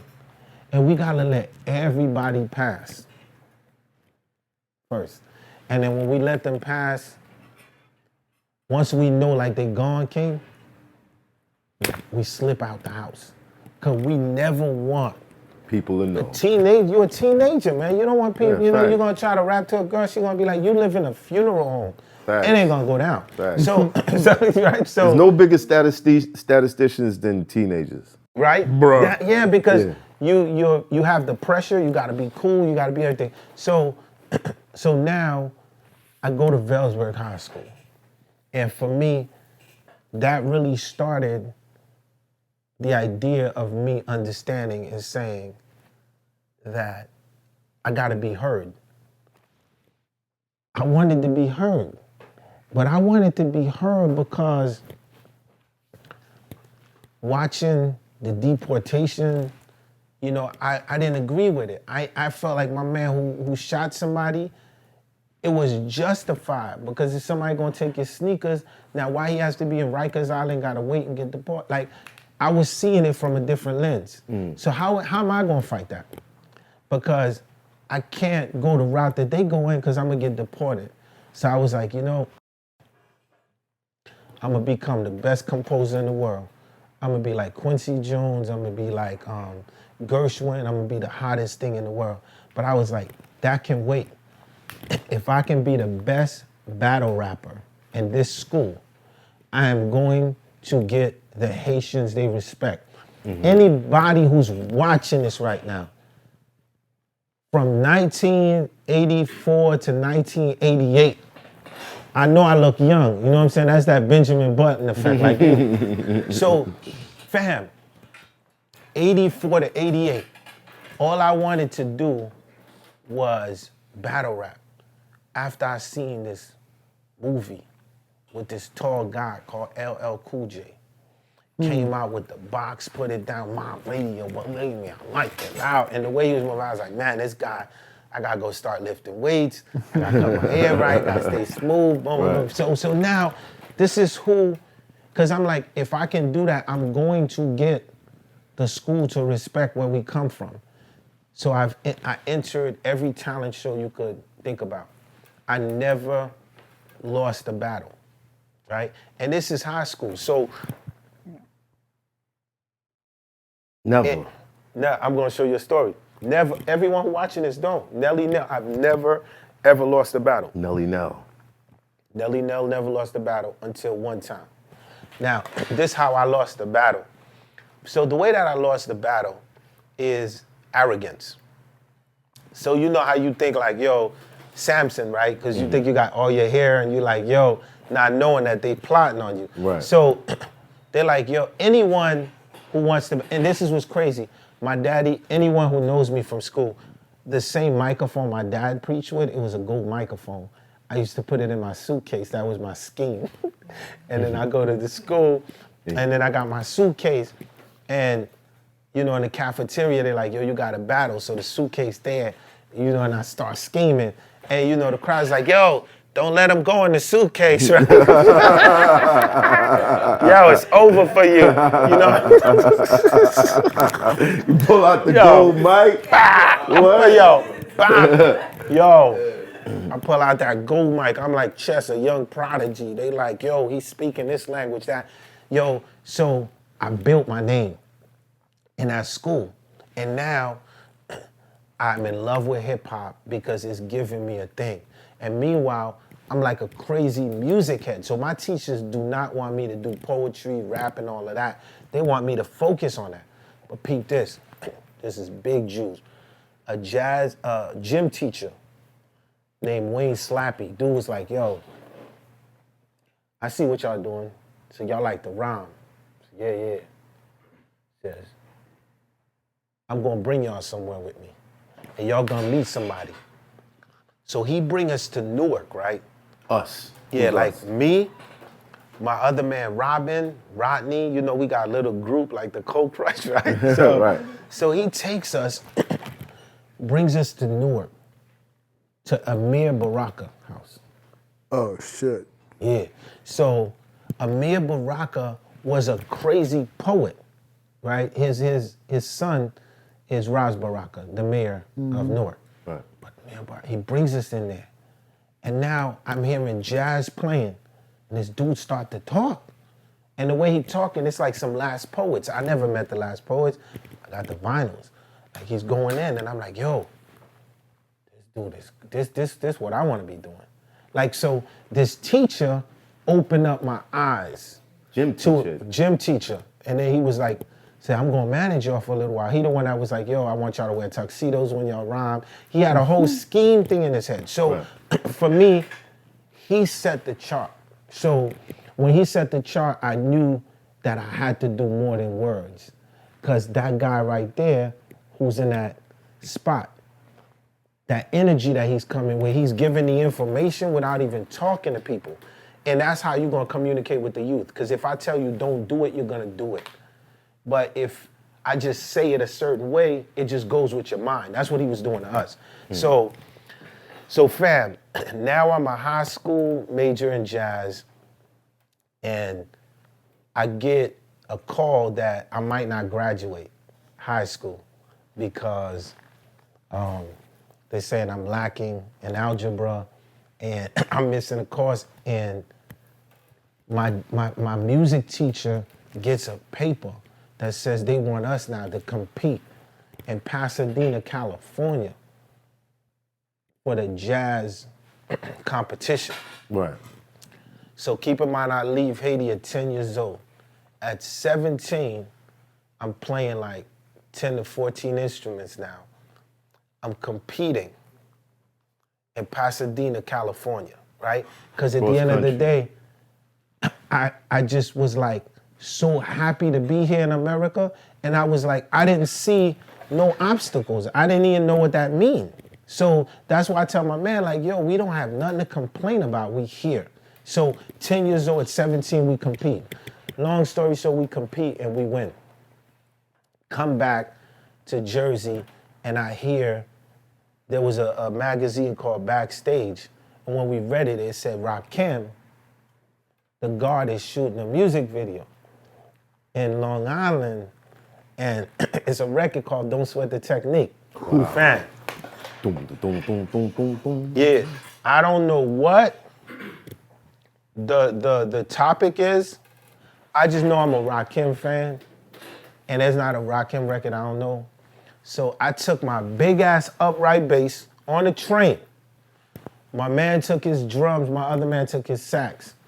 We get to the mansion where Rakim, and keep in mind, this is Nelly Nell, you know what I'm saying? So the grind is real. You still got the mic? I always got that mic with the suitcase. I might have to battle. So, so I get there, and you know it's a movie. Big bouncers at the door, and I told my peoples, I got this, don't worry. I'm a slick talker, you know? And the guy says, how can I help you? I said, what do you mean, how can you help us? We're the band. We hear, you didn't hear the song? Don't, boom, ba. And he sees the upright bass. He says, okay, guys, set up by the pool. Now, when he says set up by the pool, Eric B. and Rakim is late. So similar to like the Young Thug video, like when you see that the Young Thug, the Wyclef Jean song that he has, and then he puts the, you know, the video has to still be shot, whether if he shows up or not, like that skate, right? So Eric B. and Rakim don't show up yet. Dude got to shoot a music video. He starts to shoot the band. Now he started to shoot the band, and we teenagers. And it's a house with 200 beautiful women, okay? In bikinis. And we teenagers, man, look, I'm on that upright like boom, boom, boom, when y'all watch that video. So, once again. Yeah, no, he's in it. Wearing the suit with his two other homeboys playing the upright. Okay, cool. Yeah. We get to that. Yeah, so so I always tell people that I was an extra in the Eric B. and Rakim video. That's how far back I go to the culture. So years later, I'm at a Rakim show at the House of Blues, and I'm like, yo, you don't understand. I'm in your music video. And it's crazy, not until he go back and look at it and see me. I'm the hat with the derby and killing the bass line. So I only say that. So now, in the last year of high school, prize, right? So the best way I could explain prize, let me see. Prize was like early Dame Dash. Prize. That's the best way I could explain to him. Because I feel like every member of the Fugees play a strategic role. And I think Prize's role was definitely like, where we gonna get the money? You know what I'm saying? He was always about like, yo, what's up? The money, the meeting, you know what I'm saying to you? Right. And I think me and Lauren was more about the art. Like, put us in there, it's like putting Bob Marley and Nina Simone in the room. Like, we gonna, man, it's gonna happen. Go crazy, and then Jerry Wonder, like going crazy. Yeah. So, shout out to Jerry. Yeah, shout out to young Jerry. So, Prize gave me a call while I'm at my daddy's church, King. And he goes, yo, I'm with Khalees Bayan. Peep the story, Khalees Bayan, his brother is Cool from Kool and the Gang. So Khalees is the one that did all them records, Jungle, Boogie, all that stuff y'all be hearing. Celebrate good time. So Prize is in the studio with two girls. Hit me up from church, and he goes, yo, I need you to come here, and I need you to sing a hook for me. Now, in my daddy's church, I'm like Eddie Kane before the drugs. You feel what I'm saying to you? Like, I show up slick, suited up, preacher's son, like, yo. And then I see, so now I'm a teenager, so I'm about to show off. Real quick, so your father did transform the funeral home to the church. That's right. So big time. So daddy transformed it. So now, amazing church, 1108 South Orange Avenue. Y'all want to go get your soul cleansed. So now I get to the studio, and it's two girls. One of them is called Marcy, and the other one is Lauren. And I get in the booth, and I start doing the hook, man. And I remember it was like, I think something, the enforcer, something. And when I was finished, Khalees Bayan, who I think people had to give him so much credit, and history has to tell the real story. Because sometimes we miss out on parts. He's the one from Kool and the Gang that was like, yo, this thing I'm hearing on this tape, it just sounds different. I gotta credit him because I think that was one of the wackest Fugees demos ever, right? But I think he heard something that nobody could hear. And this, to me, was what birthed the Fugees. And so people don't understand. So the Fugees, and this is another thing people don't say, and you're gonna be the first person here that everybody hears this. Exclusive. The Fugees was originally 5 people. Yeah. I know y'all always thought it was 4, like with the story. Yeah. So there's one dude, man. His name is Robin Andre. He from Guyana. Robin Andre? That's right. Robin Andre was a member of the Fugees. Yes, he's one of the original when we first started, before we was like... Singing ass Robin Andre. That's right. Friend Zone. Robin Friend Andre. Zone. Yes. Wow. My best friend from high school. Wow. I have a CD of his in the house right now. I have a Robin Andre CD. I saw him perform in the Village, and I thought he was dope as shit. I had no... Wow. So we talking about, this is important. That's what I be saying when people be telling the stories. I'm like tell the complete, like it was some 5 Heartbeat shit going on. Like, you know what I'm saying? Right. And so Robin ended up leaving, getting canceled out, right? Leaving the group for whatever reasons. Then Marcy, the girl, her parents was like, this shit ain't working. Like, you gotta go to college, right? So she ended up going to college, Right. leaving the 3 of us. To study. Leaving the 3 of us, she gotta go study. Yeah. And then she ended up doing something on Broadway, just like when you saw Robin. Everybody was gifted in their own way. Like this long before the reality shows, it was like some superheroes. Like you said, you saw Robin. That was my man in high school. We was everything, we moved together. So the 3 of us now became what ended up being like the Fugees. You feel me? And so it's important that I say this at the 25th year anniversary of the score here. You know, it's important that people understand, like, this is not a fly-by-night thing. You know, it didn't happen like you woke up one morning and it was like, yo, Mona Lisa, can I get...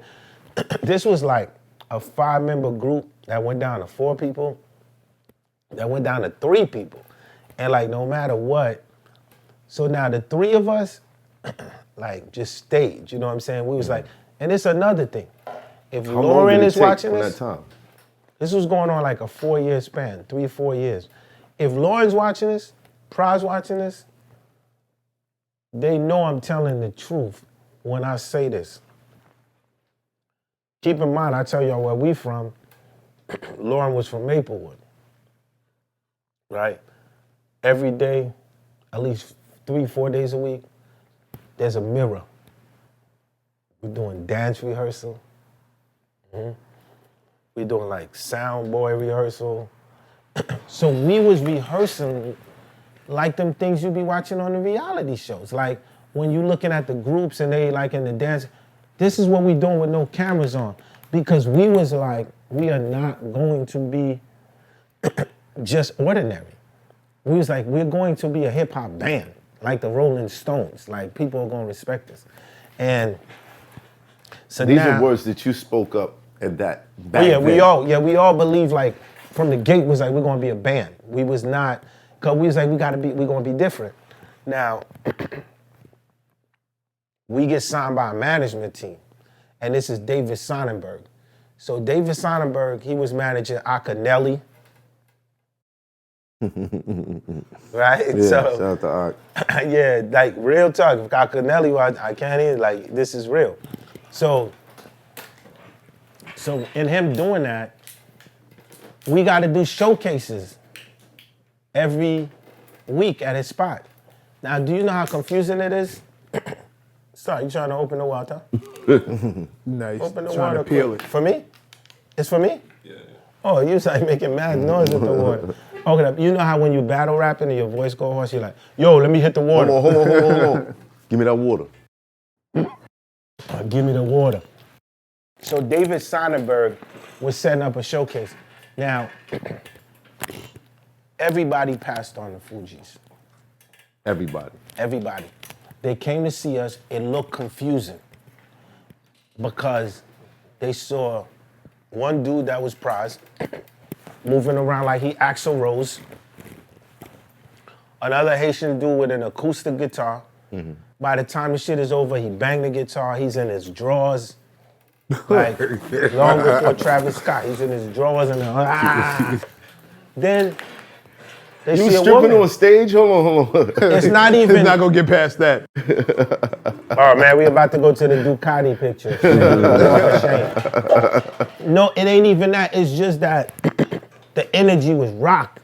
And it was like, y'all going to give us this deal. You know what I'm saying? So long before kids like had I always had the pants, right? The jabots or whatever, but I didn't have the belt.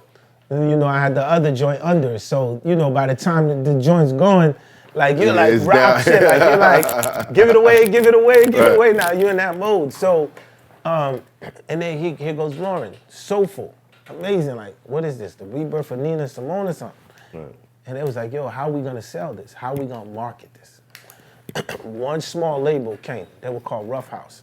They had Crisscross, Cypress Hill, right? Jermaine Dupri was behind them. And it was called Rough House Records. Chris Shorts and Joe Nicolo. They came to see us. They was like, I don't like them. I love them. Now this started the journey of this group, because we're not even on Columbia Records yet. And a small label like that take a chance on us. So we go back, we do this album called Blunted on Reality. Boom baf. What was the first deal like? The first deal was not a good deal, like, which is a great question, right? So, because we were signed to a production company called La Jam. So we were signed to, like, Cool's brother, you know, one of the Oracle's production companies. So when you do deals like that, a lot of it go through the production company, right? So it was like, yo, we gotta get on. We do this album. The album goes copper. I think it sell like 2-3 copies. He said 2-3. Right? Yeah. But what's amazing about your first album at that time, you're just so excited that you got a deal, you actually think tomorrow you're gonna be on MTV or MTV Raps. We made it. So the album, so the label was like, yo, let's just send them to Europe, right? Because maybe they could sell out there. So they ship us to Europe, and they're like, yo, y'all gonna be opening up for Das Effects, right? So we open up for KRS-One, we open up. Anybody will tell you, letting us open up for you at that time is like letting Jimi Hendrix open up for you. Because we got one rule. By the time we get off that stage, everybody in that room gonna know who we are. That's it. Like, we don't settle. I remember one time playing with KRS-One, and my DJ Leon, shout out to Leon, I think he tried to drop a piece of the Bridges Over. They cut him off so quick. Like, don't do that, young man. You're gonna get slapped over there. But just show you like the level of competition that we would be on. You know what I'm saying to you? And I mean, till today, anybody that's watching this, you know, Jay-Z, Nas, Puff will tell you, don't do that. Like, because that we practice for that. Like, we wanted to be that showman style. Like, right. So for us, we opened up for Das. It was amazing. But before we went to Europe, something interesting happened. I went to see a dude by the name of Salam Remy. And Salam, anybody who's watching the Amy Winehouse documentary, when she's talking about the sensei, and she's like spitting the bars on the Amy Winehouse documentary, she's talking about Salam. And so I went to see Salam, and he's already ill. Like, he's producing Super Cat, everybody in the world. Right. So my man Jeff Burrows set it up. We clicked. Me and Salam clicked. So I was like, yo, I'm gonna bring the group. So I bought Lauren, bought Prize. Salam puts this beat on, and it's going, burr, burr, burr, burr, burr, burr, burr. Right? And yo, and now Salam goes, all right, you first, go in the booth and rhyme. Now, I felt like, oh shit, the guy, that LL guy, I'm about to be him. So I go in there, and I'm rhyming for like 15 minutes. Come out. And Salam still got these tapes. Prize go, he rhyming 15 minutes. Lauren goes, she rhyming 15 minutes. We leave. This is when I understood I had to learn what he just did.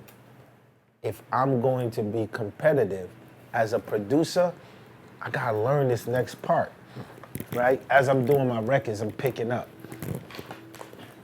So Salam took my vocals 15 minutes, and he was like, Like in his brain, you can hear he like, yo, Mona Lisa, can I get a date on Friday? And if you're busy, a chiba, y'all. Well, I'm a Libra. Go past all of this, put that little section. Go on Prize, Lauren. He's clipping it. Don't know what the record is yet. So he literally put the Nappy Heads remix together. Wow. So now when he put the Nappy Heads remix together, I remember we go to Europe. And when we go to Europe, we doing everything. And when we get back to New York now, we got a show at Jones Beach. Keep in mind, we was opening up for like DOS Effects and all of that. And I don't think we knew how big we were, right? Because the freaking Blending on Reality was a flop, you feel me? They was like, yo, they're gonna send us to Europe. We get to Jones Beach, and I think it was like a 5 Heartbeats moment, like straight up. Because the minute I was like, oh, they're gonna be real lukewarm. Like 30,000 people on the beach. Bam, bam, bam, bam, bam. I'm like, what is going on? And then the shit is like, pepper, pepper, pepper, pepper, pepper. I'm like, Chibo, y'all. Well, yo, the place erupted. Laura comes out. What did kid do? The place is going prot. A battle's not a battle. Crazy. And that was the moment that I felt like in my heart, like, yo, we about to do something Incredible. crazy. Just felt good. You know, like you don't know what it is yet, because the score ain't created yet. Right. You just got that feeling like, yo, it's gonna be amazing. You know what I'm The saying? roof on the projects again. Huh? The roof on the projects The again. roof on the project, it's that feeling. So that's why I be telling people sometimes, like if you pay attention to your gut, you might get like a chill feeling, like it just feels special. Yeah. Like you know something's gonna happen. You don't know what it is yet, but you're like, yo, it's a special day today. Like you just like, why are you happy? I'm just happy, bro. Like, Yeah. you know? Yeah. That was the start. Wow. So let me get it straight. That record was the blueprint Salam Remy, for the score. the Oracle, was the blueprint to me understanding in my brain that I had to shift, right? Because when I was doing like Ready or Not, like, I actually have fell asleep to a movie called Sleepwalker. And the sample was still in my head. And I was in the Booger basement, Jerry's father, my uncle's house. I was in the room upstairs. And I would always sleep with an MPC. Like the MPC always like right there. Anything I hear. Yo, I woke up, I remember like, because at that time you had to take it like from the VCR, send it back to the tape. And I was like, yo, I need this part right here. Cut it. And just laid like some very real light drums over it. You know what I'm saying? It just felt like one of those days, just, you know.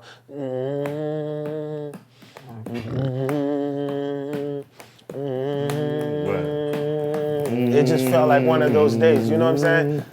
And then I remember Lauren coming in there, you know what I'm saying? And she was just doing these hooks. And then out of nowhere, she's like, ready or not, here I come. Yo, once again, that looked like another scene from the 5 Heartbeats. I can't even make this out. So, but keep in mind, like the energy of what's going on is all being created like real time. So it's like different people in different rooms, different energies is going. We right in the hood, right in the middle of the hood. So, and then I remember like having like 3 or 4 records and going to Salam, cause like he's like my temperature check. So I go to Salam like, yo, I want you to hear something, cause you might want to act. He listened. He was like, these records is done, Clef. And then I remember him saying, yo, I got this beat. I remember all of us in the studio, he got this beat. And then he's like, but this beat is for Fat Joe, right? So he's like, yo, the beat's for Fat Joe. And I'm like, go ahead, let me hear it. So he plays this beat and it's like, doom, doom, doom, doom, doom, doom, doom, doom. Ooh la la la, it's the way that we rock when we're doing our thing, right? So, shout out to Fat Joe. He'll tell you this story. He'll be like, the Fugees done stole my beat. That's my man right there. Wow. So, we always talk about that, but that's the track Salam had for us. And so for me, when we did the score, we led off with that record. Like, you know what I'm saying to you? We led with that record. And to us, believe it or not, on the score, I think the record that probably surprised me the most, and I think probably most of us, and I'm gonna get to John Forte, because he played a very crucial part in the score, and sometimes we don't talk about that. Right. You know, we know Praz, we know Jerry, we know, you know what I'm saying? So, hold up. What was I just lost my thought. Right. The record that surprised you the most. Right. The record that surprised me the most was Killing Me Softly. Because Killing Me Softly, we did it like a blend tape. The whole thing sounded like a Ron G record. Because it literally was just a break beat. And like a trillion vocals, right? So it was like, a lot of this stuff, you know what I'm saying? Like, we know we spent time on it or whatever, you know what I'm saying to you? The style of Killing Me Softly was just, it was just raw. It sounded like something that could be on a blend tape. Right. But when the album came out, it was so crazy in that era because you could see what the singles are. Because you could send a song to radio, you know, and then the radio be like, no, we're playing this song. one, right. So y'all label got to, you know what I'm saying? Yeah. So eventually, you know, we got to Killing Me Softly. But I would say when people's like describe the vibe, you know what I'm saying to you? I think like in the Fugees, like I was like what Will.i.am is to the Black Eyed Peas. That's the best way I can explain it. Right. I'm just like a thug nerd, you know what I'm saying? Yeah. Like I'll sit there, when you're hearing like Killing Me Softly, I'm doing all the hand automations, like pulling, you know what I mean? I ain't rich. So, and I don't have a Neve board. So I'm like, okay, let's go back again. 115, all right? You know what I'm saying? Like, so I think John Forte played a crucial part on the score because I think like John Forte came from Brooklyn and he had a whole nother side of like how he used to chop certain records. You know what I'm saying to you? He had a thing.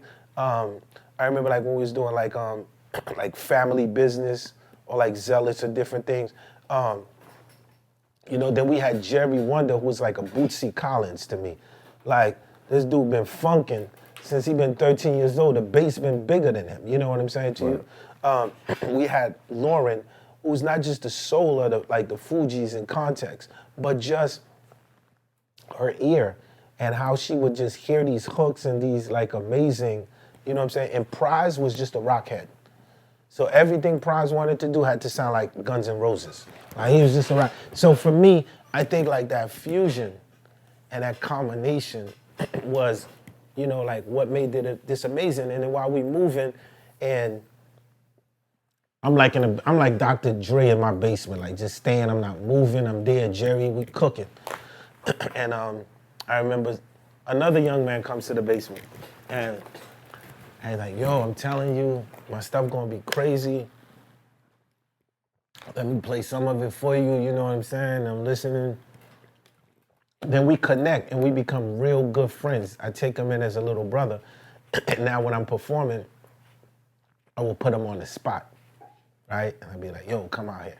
So he'll come out and then kill it. He's like, yo, I'm telling you, it's gonna work. But meanwhile, now with the Fugees, I'm constantly moving. So I was like, yo, before we wrapped the album, we had a Fuji Lot remix. I was like, yo, you gotta be on this thing, man. Jump on it. So he gets on and he kills the reggae remix to Fuji Lot. And if anybody's like who that young man is, his name is Akon. Wow. Yeah. So Akon is my little brother. So Akon was on the score. Man, this is so important. So this was like the kind of energy, but now Akon had something in his head. That's that thing we talk about the future. So now while we touring and doing our thing, Akon's about to be the next thing. You see how the world universe works? Yeah. Because he's doing something that's gonna be totally different than what we're doing. You know what I'm saying to you? Right. So that to me was what made the score incredible. The Outsiders. So I used to be in the basement, and once again, I would battle everybody. So RP to Slang Tongue, one of the coldest from the Outsiders. Blaze Yeah. Battle Yeah? Champion. Wow. Slang Tongue? Yeah, Slang Beast. Tongue. So That was the one you took the L or? Nah. The L, I didn't take no L. The Outsiders, man, we just used to go back and back. It was just Young Z, you know what I'm saying? Like I used to spar with Rod Z. Digger. Rod Digger was amazing. The Outsiders was like, I even think one time Eminem was with the Outsiders. Yes. Yeah, he was. So the Outsiders had a style that was different than we had a style. So I was like, yo, on Cowboys, we'll put both styles together. And ole, you know, and me and Pace One went first. Lauren, Rod Digger, Young Z, and Prize, and then John Forte closed it. So people don't understand. The most mysterious thing about the score is you only know Wyclef, Lauryn Hill, and Prize, but you never sit back to listen to the score to hear how many MCs come on that you never heard of before. And that's what we about. Like, that's what the culture is. That's what when somebody say the culture. When you hear Family Business, Omega's on there. He was just a dude from the block that was dope. And we was like, yo, that verse fit that. Right. So for me, I think a combination of all that is what made the score the score. Beautiful. Beautiful. That almost deserves a round of applause. Yeah.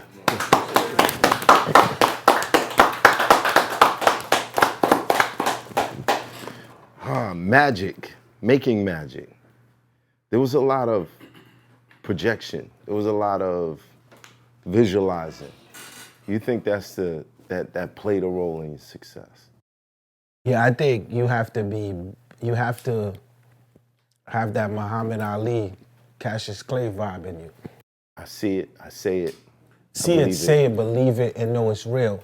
Because after the score, I went and did the carnival. That was crazy. Yeah, and then I remember as a producer, and I was like, yo, I want to be the world's biggest producer in my brain.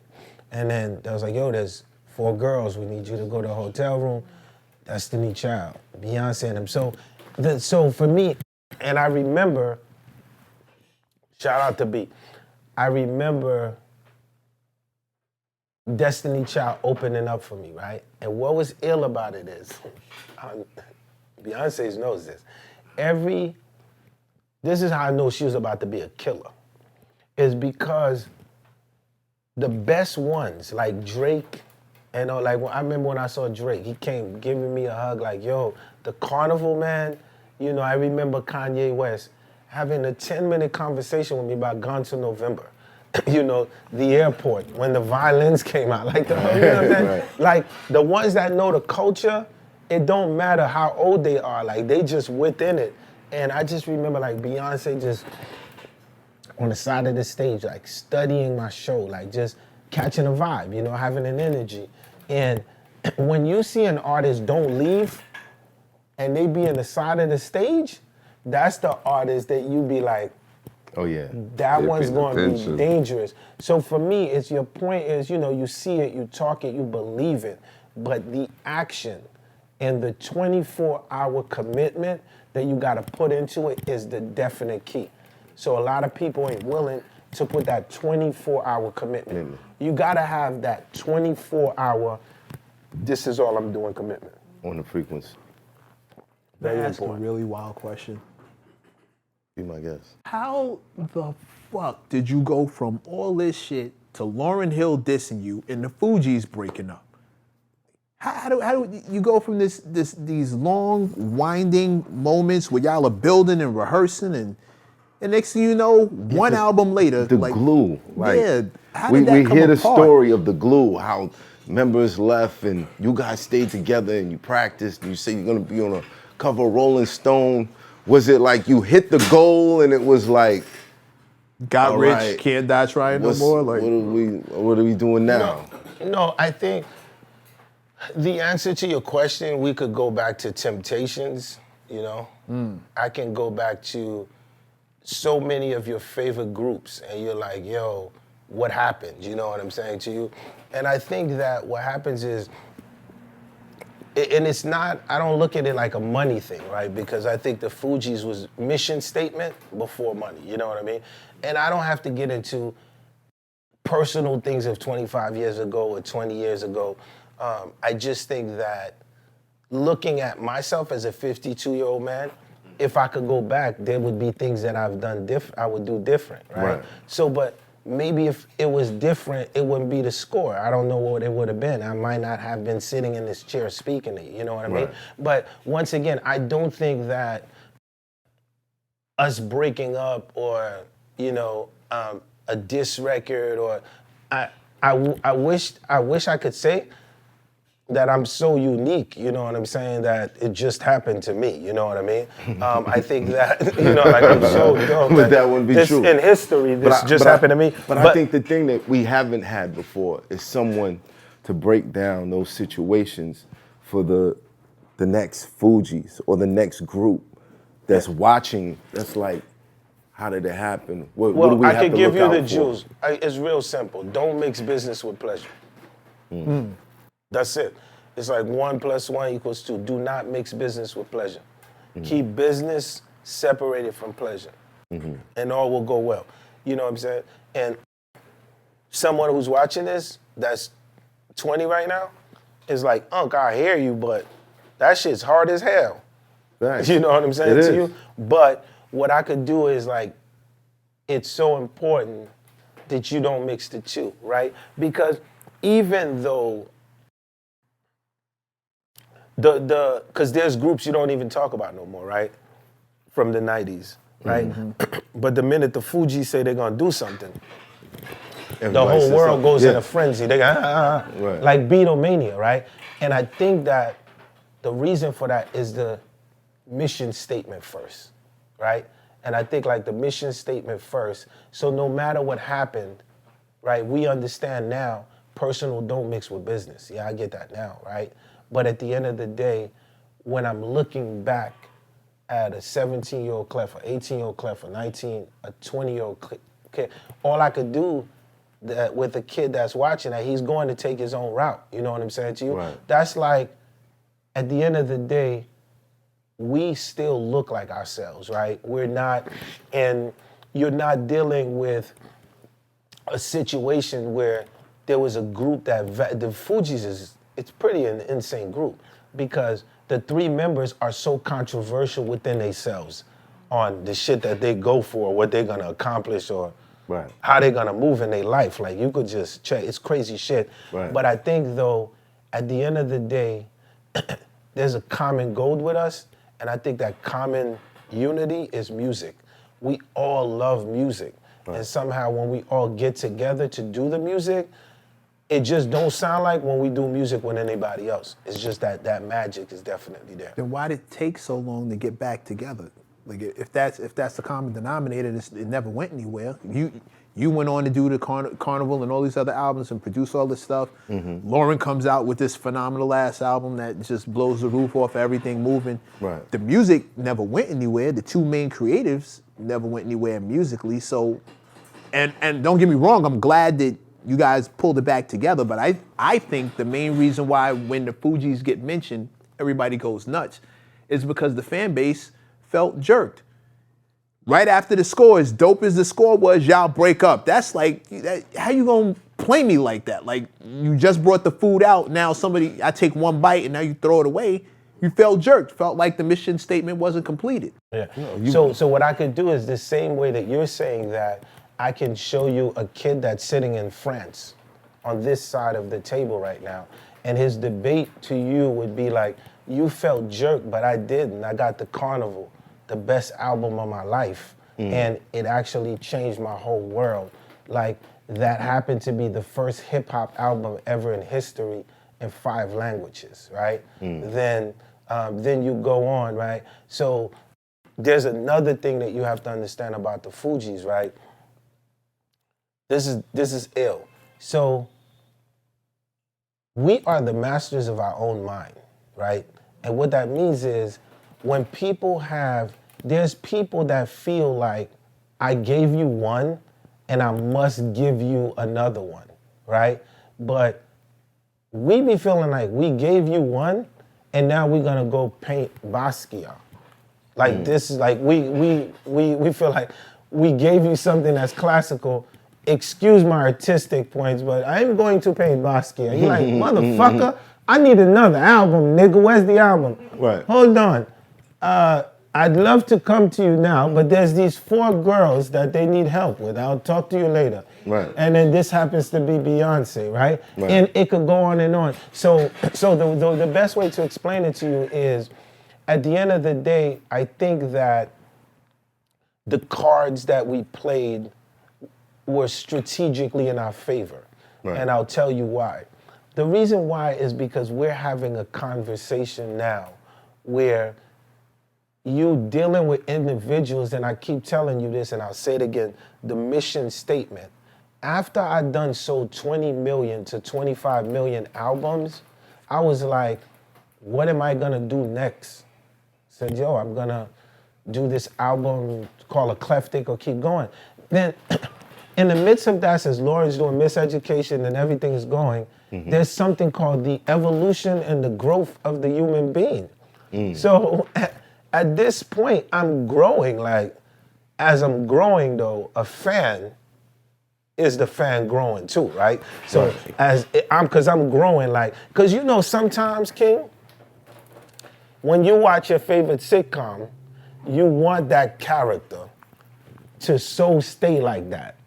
Like, and then, you know what I'm saying? So you so in bed with that character, gotta stay like that if the character change, you're like, I ain't watching this show no more. This character doesn't go. Because you or the character disappears. So what happens is the evolution, as we move, different countries, the knowledge, start to study, then I start to notice with information that I question myself. I go, yo, you came all the way from Kwarebuke. So you mean to tell me your job is just to make people sing, dance, do beats, and keep doing music? Like, is that what Tucson would do? I'm growing. So now evolution. So now evolution allows me to say, now evolution, watch this, makes Dave Chappelle call us, right? This is all evolution, it's moving. Right. So Dave calls and goes, you know, I was thinking about, you know. Yeah. And a lot of Fugees, like, think of who's gonna say no to Dave Chappelle, right? Right. So we go ahead and we do the block party thing, right? So now the synergy has a vibe. Like, every time we show up, it's crazy. I was there. Right? So we do the block party. He said, man, let's go to Europe because there's a vibe here, right? Meanwhile, do you remember why we started going to Europe? Haiti started getting crazy. Right? And then if you look at the time period, Bush gave the order to Colin Powell to go to Haiti with this Aristide situation. And then I started the foundation in 2005. For the LA. So yes, so to the fans, I so apologize. But unfortunately, if I stayed in that space and my mind wouldn't mold, I wouldn't have got that notification from Shakira that says, yo, Hips Don't Lie just did 1 billion views, right? I'm just showing you, right? I'm living in my real life. Right. Now, watch this. Whitney Houston. They tell me that Clive is like, yo, can you get a Whitney Houston record, right? Now, I know my fans is like, man, where's the next Fuji? But I'm just showing you my evolution. Right. So it's like, yo, Whitney Houston, I believe the children of the, yo, hold on, let me get on my piano real quick. Dun, dun, dun, dun, dun, dun, dun. Clap your hands, yo, it's all right. And a vibe happens. And guess what? So iconically, I'm in the studio with Whitney Houston, Bobby Brown, the daughter, everyone's in the studio. And if Bobby Brown is watching this, he already know. Here's another fact check. When you hear My Love's Your Love, I got Bobby Brown on the hook too. He's there. Yeah. And if you notice,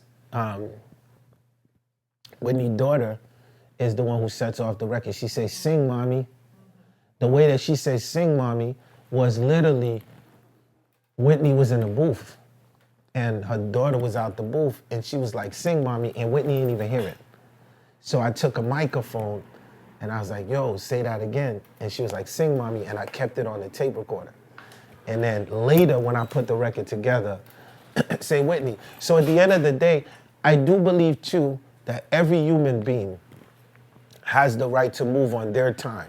Right. And it's important because what happens is I see artists that are my age and they're trying to keep up with a 23-year-old or with a 30-year-old or going back to back on them on social media, like ganging up on them because they can't keep up with a marathon, right? Right. But your job is not to keep up with a marathon. Your job is to preserve the culture. Set the pace. Right? And set the pace, right? So at the end of the day, to your point, all of those points are valid, but it's almost like the evolution of groups, the evolution of individuals. These things so happen where the human, as fans, want to hold on to the Beatles as long as they can. Shit, Right. I want to hold on to the Beatles. You don't think I wanted to hold on to the Fugees as long as I can? But the breakable allowed me to see different things. Where were you when the argument happened? What was that last thing when it happened, you knew the group was breaking up? You want to hear something? I can't even answer that because I don't even remember an argument, right? I don't even remember a confrontation.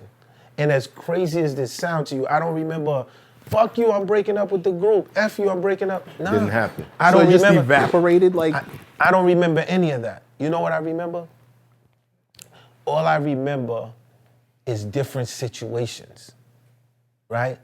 That's it. Like, for me to tell you, like, oh, there was a drop, there's, till today, Lauren's watching, Prize is watching, I'm here. I've never heard one person say, "Fuck the Fugees, I no longer want to be in a group." And this is what made the group all of a sudden exit. Right. Like verbally saying, "Yo, I'm out of here, man. Fuck the group, I'm going." This ain't never, right? And as crazy as this shit may sound to you, and niggas might be like, "Yo, Clef is smoking that going till November." Right? Don't use that against me. You keep giving me shit. You keep giving me stuff. But Yeah. I'm just showing you what's relative in my brain.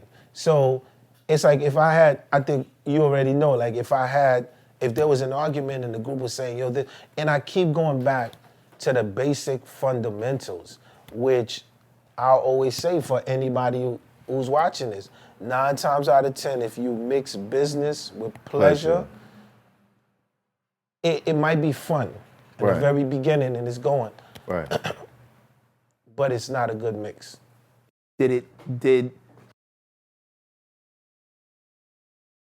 But speaking of a relationship that you had within the group, right? Yeah. So During that relationship, was there some incredible music that came out of it? Yeah. So once again, I think that as a 52-year-old person, right? When kids are looking at this saying, "Yo, who's this cool cat with the leather burgundy that's swagging like that?" Tell them I've been swagging before they've been born, right? So when they go back and they look, all of the information is their public knowledge. Yes, there was a relationship and it existed at one time. We were young, things happened. Yes, I mean, it's all online. But was the music amazing? Did the music come out amazing? Insanely amazing. And past the music, was there lessons learned? Yes. Yeah. I always go back to, I guess, the slogan of the night: don't mix business with pleasure. Getting back together though, squashing it, burying the hatchet, because now y'all are reportedly working on new stuff as a group again. Yeah, well, the thing is, we came together to celebrate 25 years, right? Because the score is like Pink Floyd's The Wall. Yeah. You know what I'm saying? So at the end of the day, if these rock boys can get together and they can make it happen, it's like we still gotta show up to celebrate y'all. Something that y'all insanely love, y'all know from beginning to end. If it was a Guns N' Roses, it would be 25th year anniversary.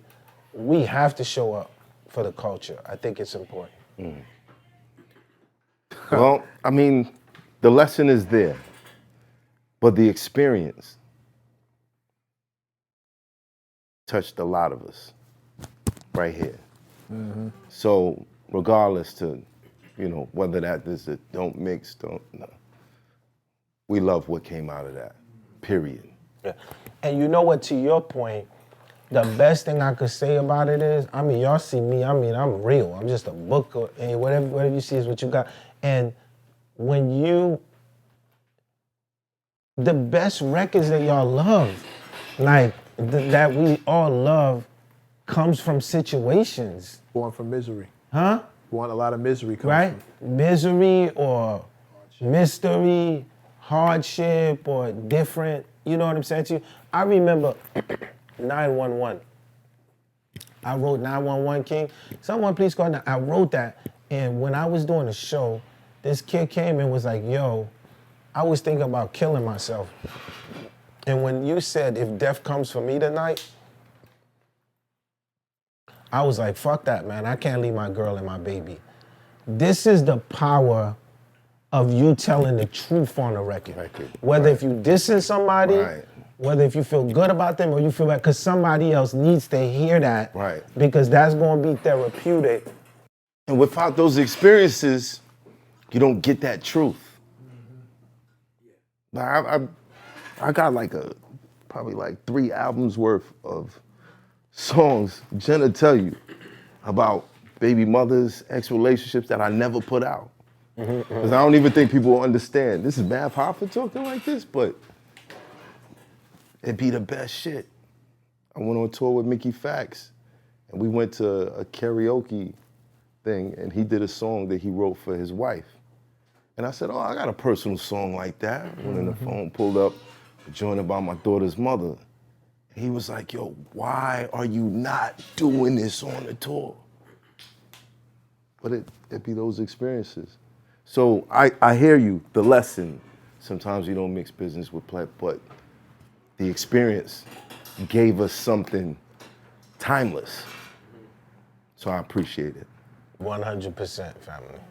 Now the contributions that you name, Destiny's Child, Beyonce, Shakira, Whitney Houston, Akon. there is one that I have to question you about. Cannabis. Yeah, that was bound to happen. Cannabis, when I first heard Cannabis, I said to myself, yo, this dude is crazy. Second thing I said is, I'm gonna battle him. And I was hardcore on Flatbush. He was supposed to be a hardcore on Flatbush. I wrote, came up with mad stuff, and I stood out there, and he didn't show up that day. The block was telling me, don't do it, man. Don't do it. If you do it, don't shout out the block. And I'm like, wow, this is crazy. But you working with Cannabis. When you first heard Cannabis, because I know you love battle rap, you love the lyricism, you a battle rapper yourself. What was that like? Well, Cannabis, we connected on a spiritual level. You know what I mean? Because,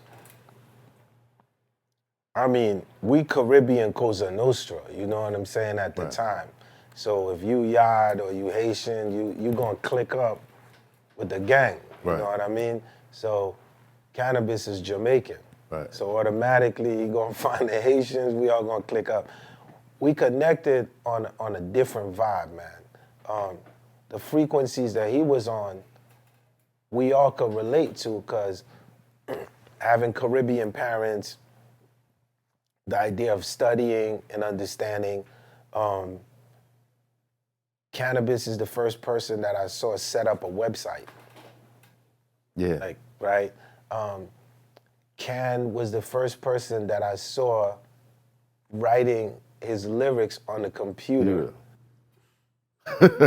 Everybody says that. Everybody that I'm bringing like, yo, Cannabis, they be like, he used to write his joint on the laptop. Yeah. So I'm like a robot though. Like, yeah. Like I'm like, yo, are you human? And then, you know, we have fun sparring, right? And I would say the ill thing about me and Cannabis is he knows how good I really am. Not what I put on a record. Right. You know how you be like, how come, you know, we talked about certain things why you don't put them on record. Right. But like how good I am, like, cause I'm sparring with Cannabis. Like, it's like sparring with an android. Right. Yo, so at that time. Meanwhile. This is before I got 30 pages of rhymes in this mother. Yeah. So meanwhile, Cannabis is already doing his thing. So we connected because I think both are, like, I talked about LL Cool J earlier, right? So Right. who's the ultimate king. So Queens. me Now, and, there was a theory that you and LL teamed up no, and- never. and decided, yo, we're gonna bring Cannabis down. No, never. Right. Never. I would never, the family, the Kozas, Haitian Sicilians never do that. Never do that. Right. So, as producers, you know, you come up with records. So, when Can was like, you know, he's a big LL fan, you know, and I won't go into the story, but, you know, he was mad and he wanted to do something about it. So, Right. I told him, I said, look, all right, so now we both have to put on the scheme hat. So I'm like, well, What happens now? this is LL. We know how he's gonna come, so we gotta get ready. So we went and got Mike Tyson. And, cause you know, you Mike. gotta come up, shout out to the king, Mike Tyson. Right. Love Mike Tyson. So the key is like, you know, is to just come up with a scheme. It's like playing chess. So we have to think ahead of LL. So Can does the record, second round knockout. Record's produced by me and Jerry Wonder. And, you know, the tone of the record, you know, you hear the sample, the gothic vibe. Very excited. Came up with the scheme with the video, microphone comes down, ladies and gentlemen. And the record is so crazy that the streets want 10 more of those. An album full of them. Yeah. They wanted that exact thing that was going on there. Like, Yeah. it was like, that thing, whatever, we ain't going for nothing else, right? So, Right. meanwhile, And that's tough. Meanwhile, I get back on the jet and I'm in London. Cannabis comes over to London. Cannabis is Jamaican. Need I say any more? He's home, Right. right? Right. So, and now I'm performing. And the thing is, I think like, Can will tell you, like I was like, yo, oh, before I say this, the most important thing in this whole interview, which I regret, was, and Eminem will tell you this, my whole mission was to try to put Cannabis with Eminem. Did you know that? Yeah, you can ask Eminem. So, cause I felt like that would have been the thing, you know what I'm saying to you? And Cannabis went left at the time, and he'll tell you he wasn't mature enough. It didn't work out. But, you know, and Eminem was like the biggest. So they were gonna be a group? No.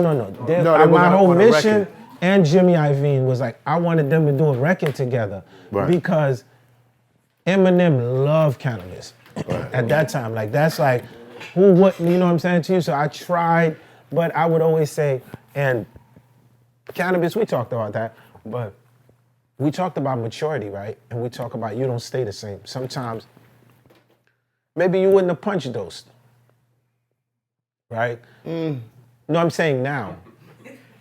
I'm saying like now. I dig it. Now, Right. not then. Right. I'm saying like now. No, but I'm saying now we're like, but now though. Look at him, battle rap. Punch him in his face. So, but I'm saying like now. So I was saying that because the cannabis now is not the one back then, because you could always look back and be like, I would have changed this, I would have changed that. Definitely. So I wanted to bring that point up. It's important, and people could Google it, check the history. So for me, after cannabis did the battle with LL, it's sort of like, like a blessing and a curse, because the blessing is you killing them, but the streets want to hear that. And I really think him being with me in Europe influenced a lot. You know what I'm saying to you? Right. And when I say influence a lot, it's like I'm a very musical cat. And he wanted... I'm a very musical cat. Right. But I know who's Miles Davis, and I know who's, you know what I'm saying to you? So, I kept saying, get back to Clark Kent. Go to Clark and get everything going. So I think... Shout out to Clark, that's the OG. Yeah, big shout out to Clark Kent. So, but I think once again, they put out the album. The album comes in number 2. And what the album was supposed to do, or expected it, the streets disapproved, and the album didn't do what they were supposed to do. So for me, when this happens, is when it starts. That's when the work's supposed to start. For me. For you. Because that happened with... For any artist. With your first situation. For any artist. Right. You're a freshman, something might happen. Not everybody gets a good freshman. So always think, the end of your freshman is where it's gonna start. Some people come and kick you right out of the box on a freshman. But 9 times out of 10, the end of the freshman is when the work starts. Right. And that work started. And so for me, when that work was supposed to start, that's when the departure happened. You see what I'm saying to you? Because for me, it was like, okay, I see where they're going. They want 10 of them, all right? Let me go get with Easy Mo B. Let me get with... Oh, God. Right? You already know where it had to sound like. You know what it has to... And I'm here.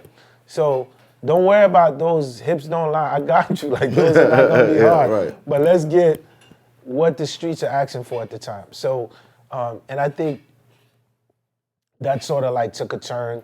And then he went to the military. Yeah. And then after the military, when he came back, we reconnected. You know what I'm saying to you? So we reconnected, and Cannabis is watching this right now.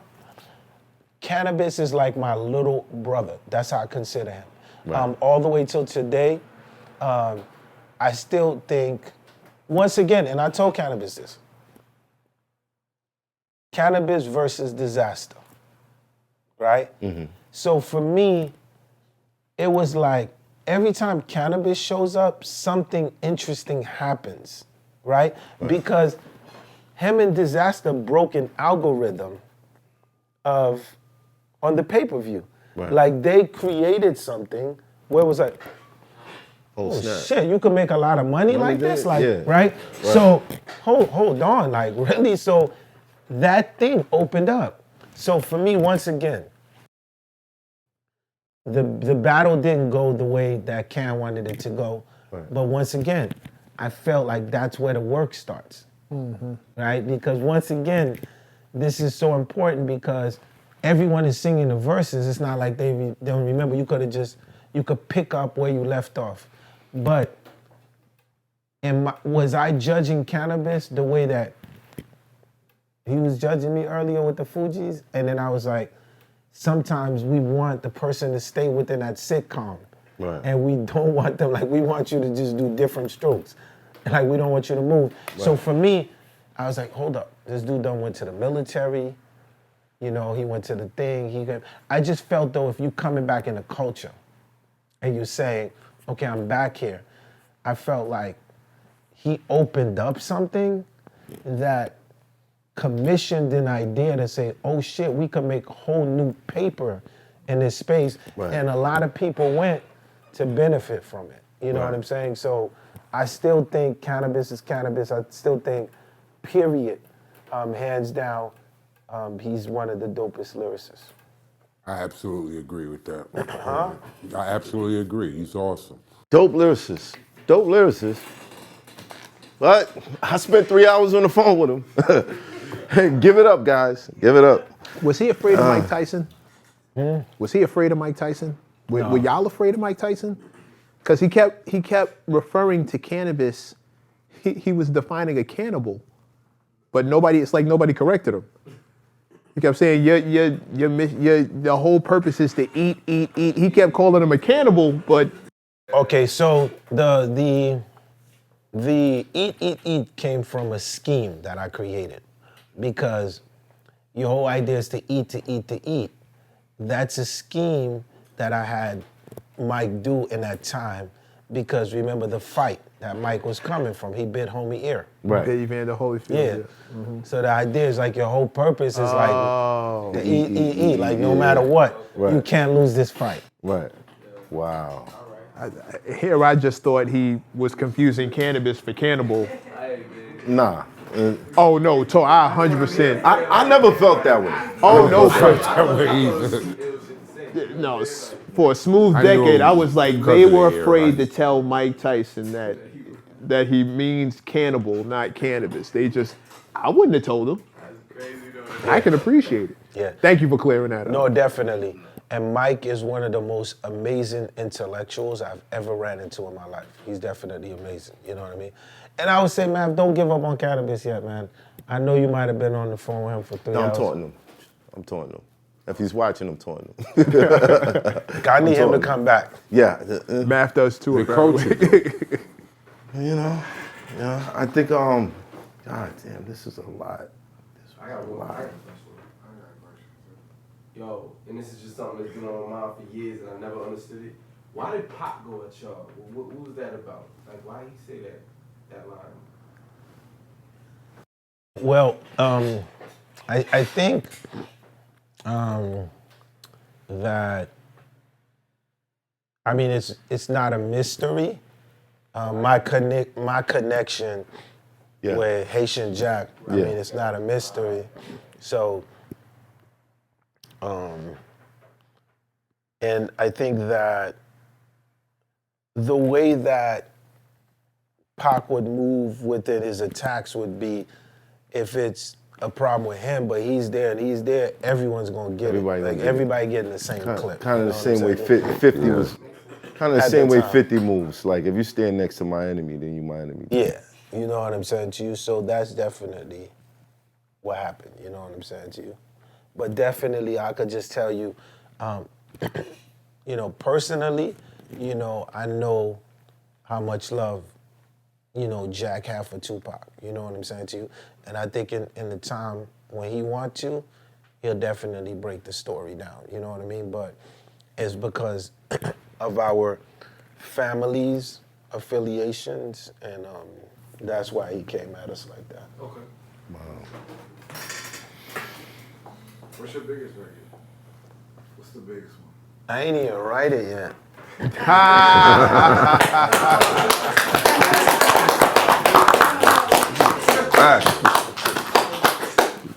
This was legendary.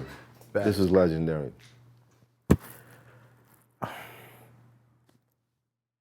I'll thank you tomorrow. After you body me. Yeah, I'll thank you tomorrow. I'll definitely thank you tomorrow. But I think it's gonna be interesting. I think it's gonna be real interesting.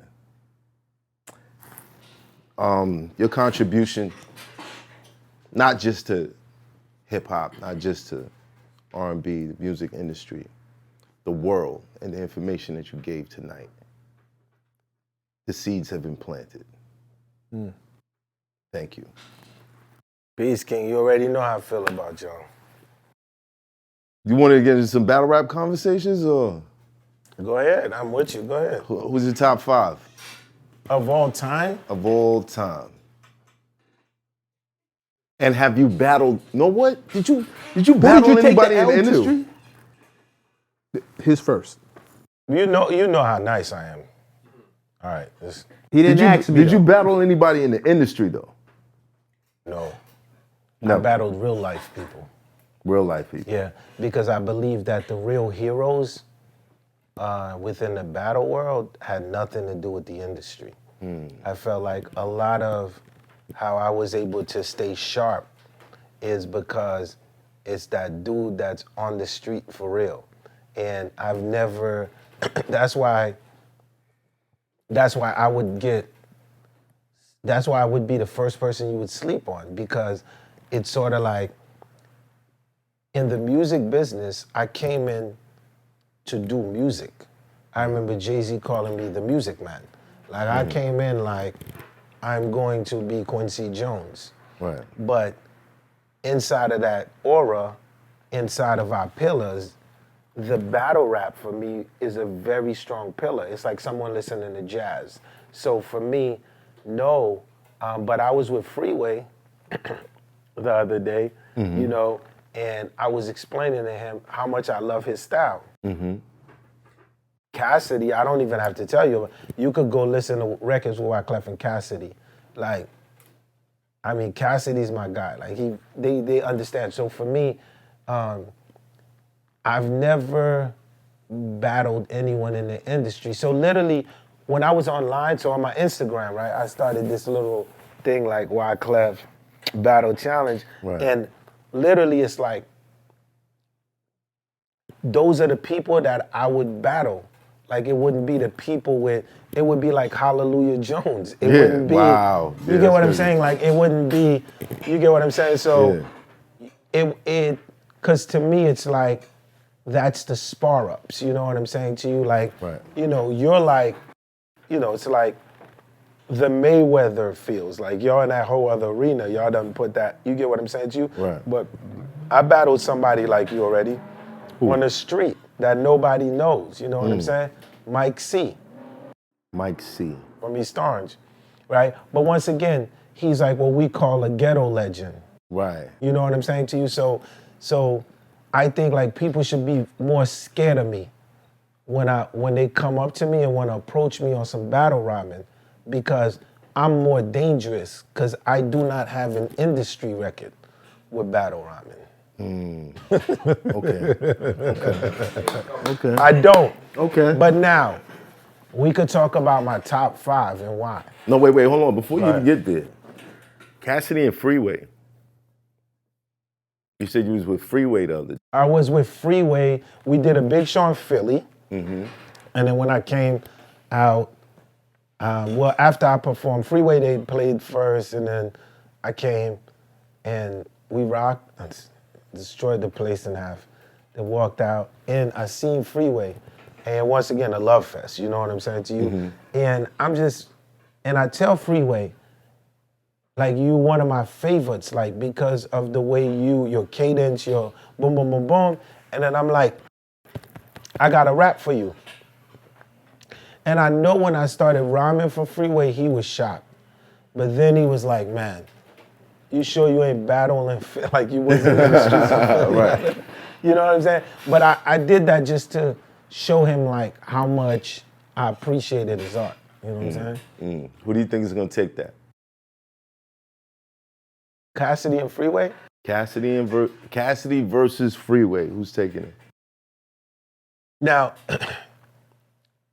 when's the battle gonna happen? You know when?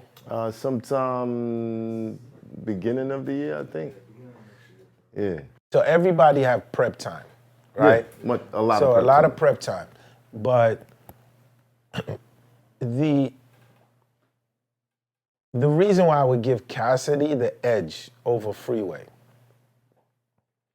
in that battle, right, is because Cassidy has been in the ring with y'all. And Cassidy has converted himself into fucking with y'all now. Because at the end of the day, y'all your own world. It's a culture within itself. Right. And the thing that y'all motherfuckers hate the most, after spending an entire life building this shit, and all of a sudden some industry nigga who's been making his money on the radio singing shit, then he gonna just come over here and be like, nigga. And walk in. Y'all would never let that happen. So the door is set up like that, and Cassidy has put in that work. He has sparred. So for me, that's based on how I'm giving him the edge. You know what I'm saying to you? Will Freeway come? Is he gonna spit? Is he got his crew with him? I think he's gonna be dope. But that's the only reason I would give Cassidy that edge, because Cassidy now has became a double threat. What that means is Cassidy and Freeway made it famous, right? In a space, even though y'all was killing it, right? But what they did, they brought light to the space. Right. So that's the same Cassidy that brought the light to the space that kept going. And who didn't give up? Who didn't give up, that word, right? He kept going and kept going to the point where y'all go, all right, man, you're now validated. So he understands the entire setup, the talk, the movement, the crowd. Yeah, so. So you give it to Cassidy. Yeah, I love Freeway, but Cassidy's gonna take that. I don't know, man. I feel like I don't think Free's just gonna walk in there. Not at all. Like that. Not at all. And in this kind of new era of battle rap, his rapid style is it would be refreshing after Cassidy's rounds. You always got to think about how something is going to sound. For one, you got to think about who else is on the card. And that's what people don't be thinking about. Like, who else is on the card? What battle are you going to watch before this that's going to be so crazy that you're not going to care about what these guys are doing? You know what I mean? Whose style, what kind of style are you going to hear mostly throughout the night? Is it going to be bar heavy? Is it going to be a lot of talking? If it's a lot of talking, and then you get to a headline and it's just bars, it's like, no. We want to talk, because the talk is always going to be more interesting when you know the story. If it's bar heavy, when you get to up there, if you're not the same caliber of Bartitian or Barbarian that's going on before you, people are going to be like, the other battle was better, you know? So Cassidy takes his time. I think if he learns to just create paces, because that's what battle rap is. It's like a speech, and every good speech has different paces within it. You know, you think about I Have a Dream. It starts off slow, it's appealing to, you're listening. That one day. Right, and then eventually the energy comes up, and he gets to the end of the speech, and you're like, yeah, but that's what a speech is supposed to do. It's the same thing with a battle round. There is a pace. There's a master pace. Cassidy has that slow pace. If Freeway learns how to do Cassidy's pace and then go into his, he might take the battle.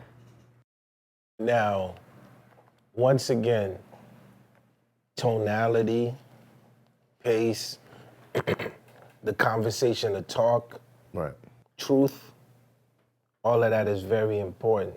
And I think that Cassidy is counterpunching, though, with someone that he knows very well.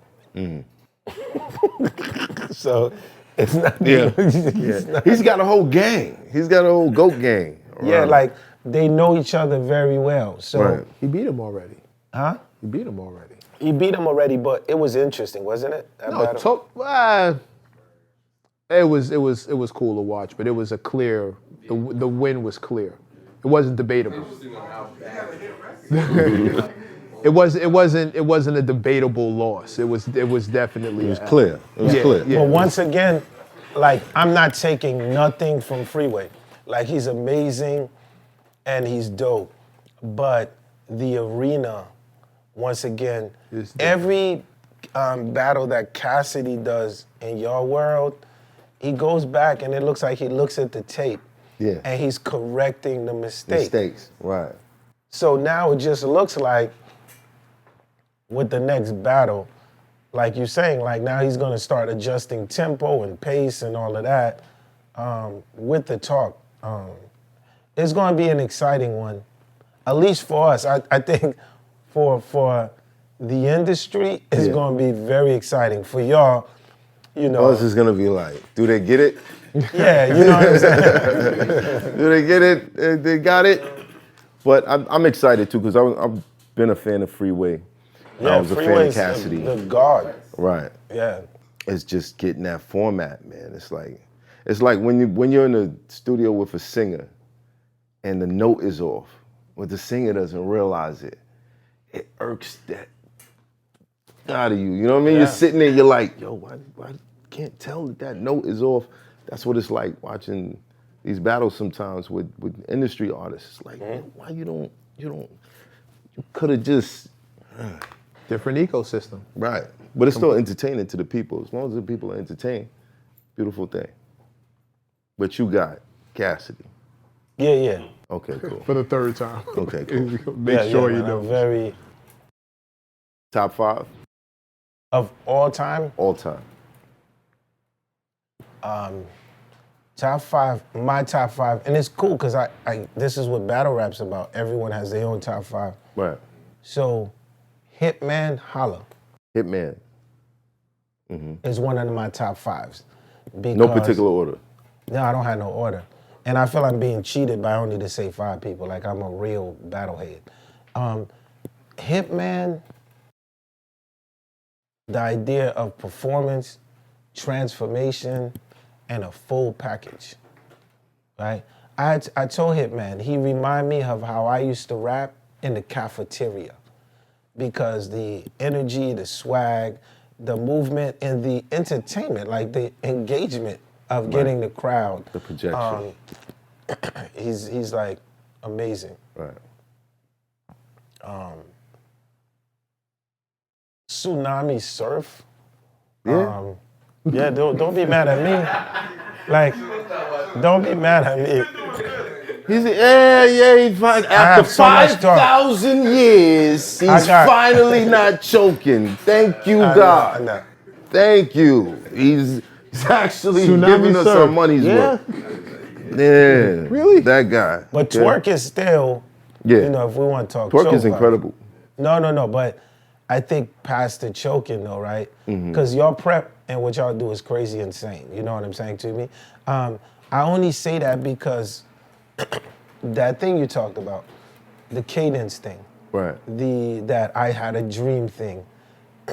I find it amazing how y'all going, and it just sounds like a constant speech. And people just keep getting more and more in it. I find that, you know what I'm saying? And I only say that because to me, like, Surf, you know, versus Hitman Holla, the cadence and the movement in that, like one of those classical battles for me, you Right. know what I'm saying to you? Right. I'm into that. Tay-Rock, J-Rock. yeah, Tay-Rock Dunbar King. is an alien. Daylight. Daylight is insanity, you know what I mean? I like Daylight versus King Los. Right. However, I like that I card. felt like King Los versus DNA. Me and DNA ain't seeing eye to eye right now, but oh man, masterful work on both sides. Amazing, right? One more. And I mean, I'm just gonna have to say one more, and it's gonna really hurt because I got so much more. Now, y'all gonna be like, she battles one every 15 years. It don't matter. So, Jazz, the rapper. Because once again, like the Hitman Holla thing, people think it's just, it's that performance thing, but the connectivity of the bars, the honesty, I don't have to be into battle rap To appreciate it. to watch Jazz or Official. Like, I can just sit there and just watch them all day. You know, shout out to Miss Hustle, Goddess. Shout out to Hoffa. Misfit. I'm still waiting for that. Misfit versus Jazz. I'm still waiting for that. Still waiting. Well, there's a big card that's gonna be announced next year, because I saw Drake and Smack talking about it. Right. Oh, I know Smack real well. So if the card is real, If it's real. and everybody putting money, I'm hearing the tournament though. what does that mean? Tournament, and I don't necessarily agree with the tournament. What does that mean? Break it down. Everybody's putting in money, but it's going to be a pot. No, I want to pay for a battle I want to see. Like if I want to see you versus somebody, you know what I'm saying? Versus Surf. I finally get my hands on this little more. Finally get my hands. Yeah. Now, you talked about top 5, right? But I think it's important now, after you talk top 5, because we could always say who's the top 5 rappers, right? And everybody could say that. Now, I think this is important. The iconic figures. Because every time we talk about a top 5 of all times, right? Rapper, you don't think me. But an iconic figure in history, I will put as much time, right? So what happens? Reasonable Doubt comes out and the score comes out, right? It's like, so at the end of the day, so I think that inside, when we bet like top 5 of all time, but now I think you always have to, now I'm giving you a thing. I think top 5 iconics of all time is different, because the iconics means the ones that evolution thing that show people, hold up, you know, you could be bigger than this thing. You know what I'm saying? Right. So, John,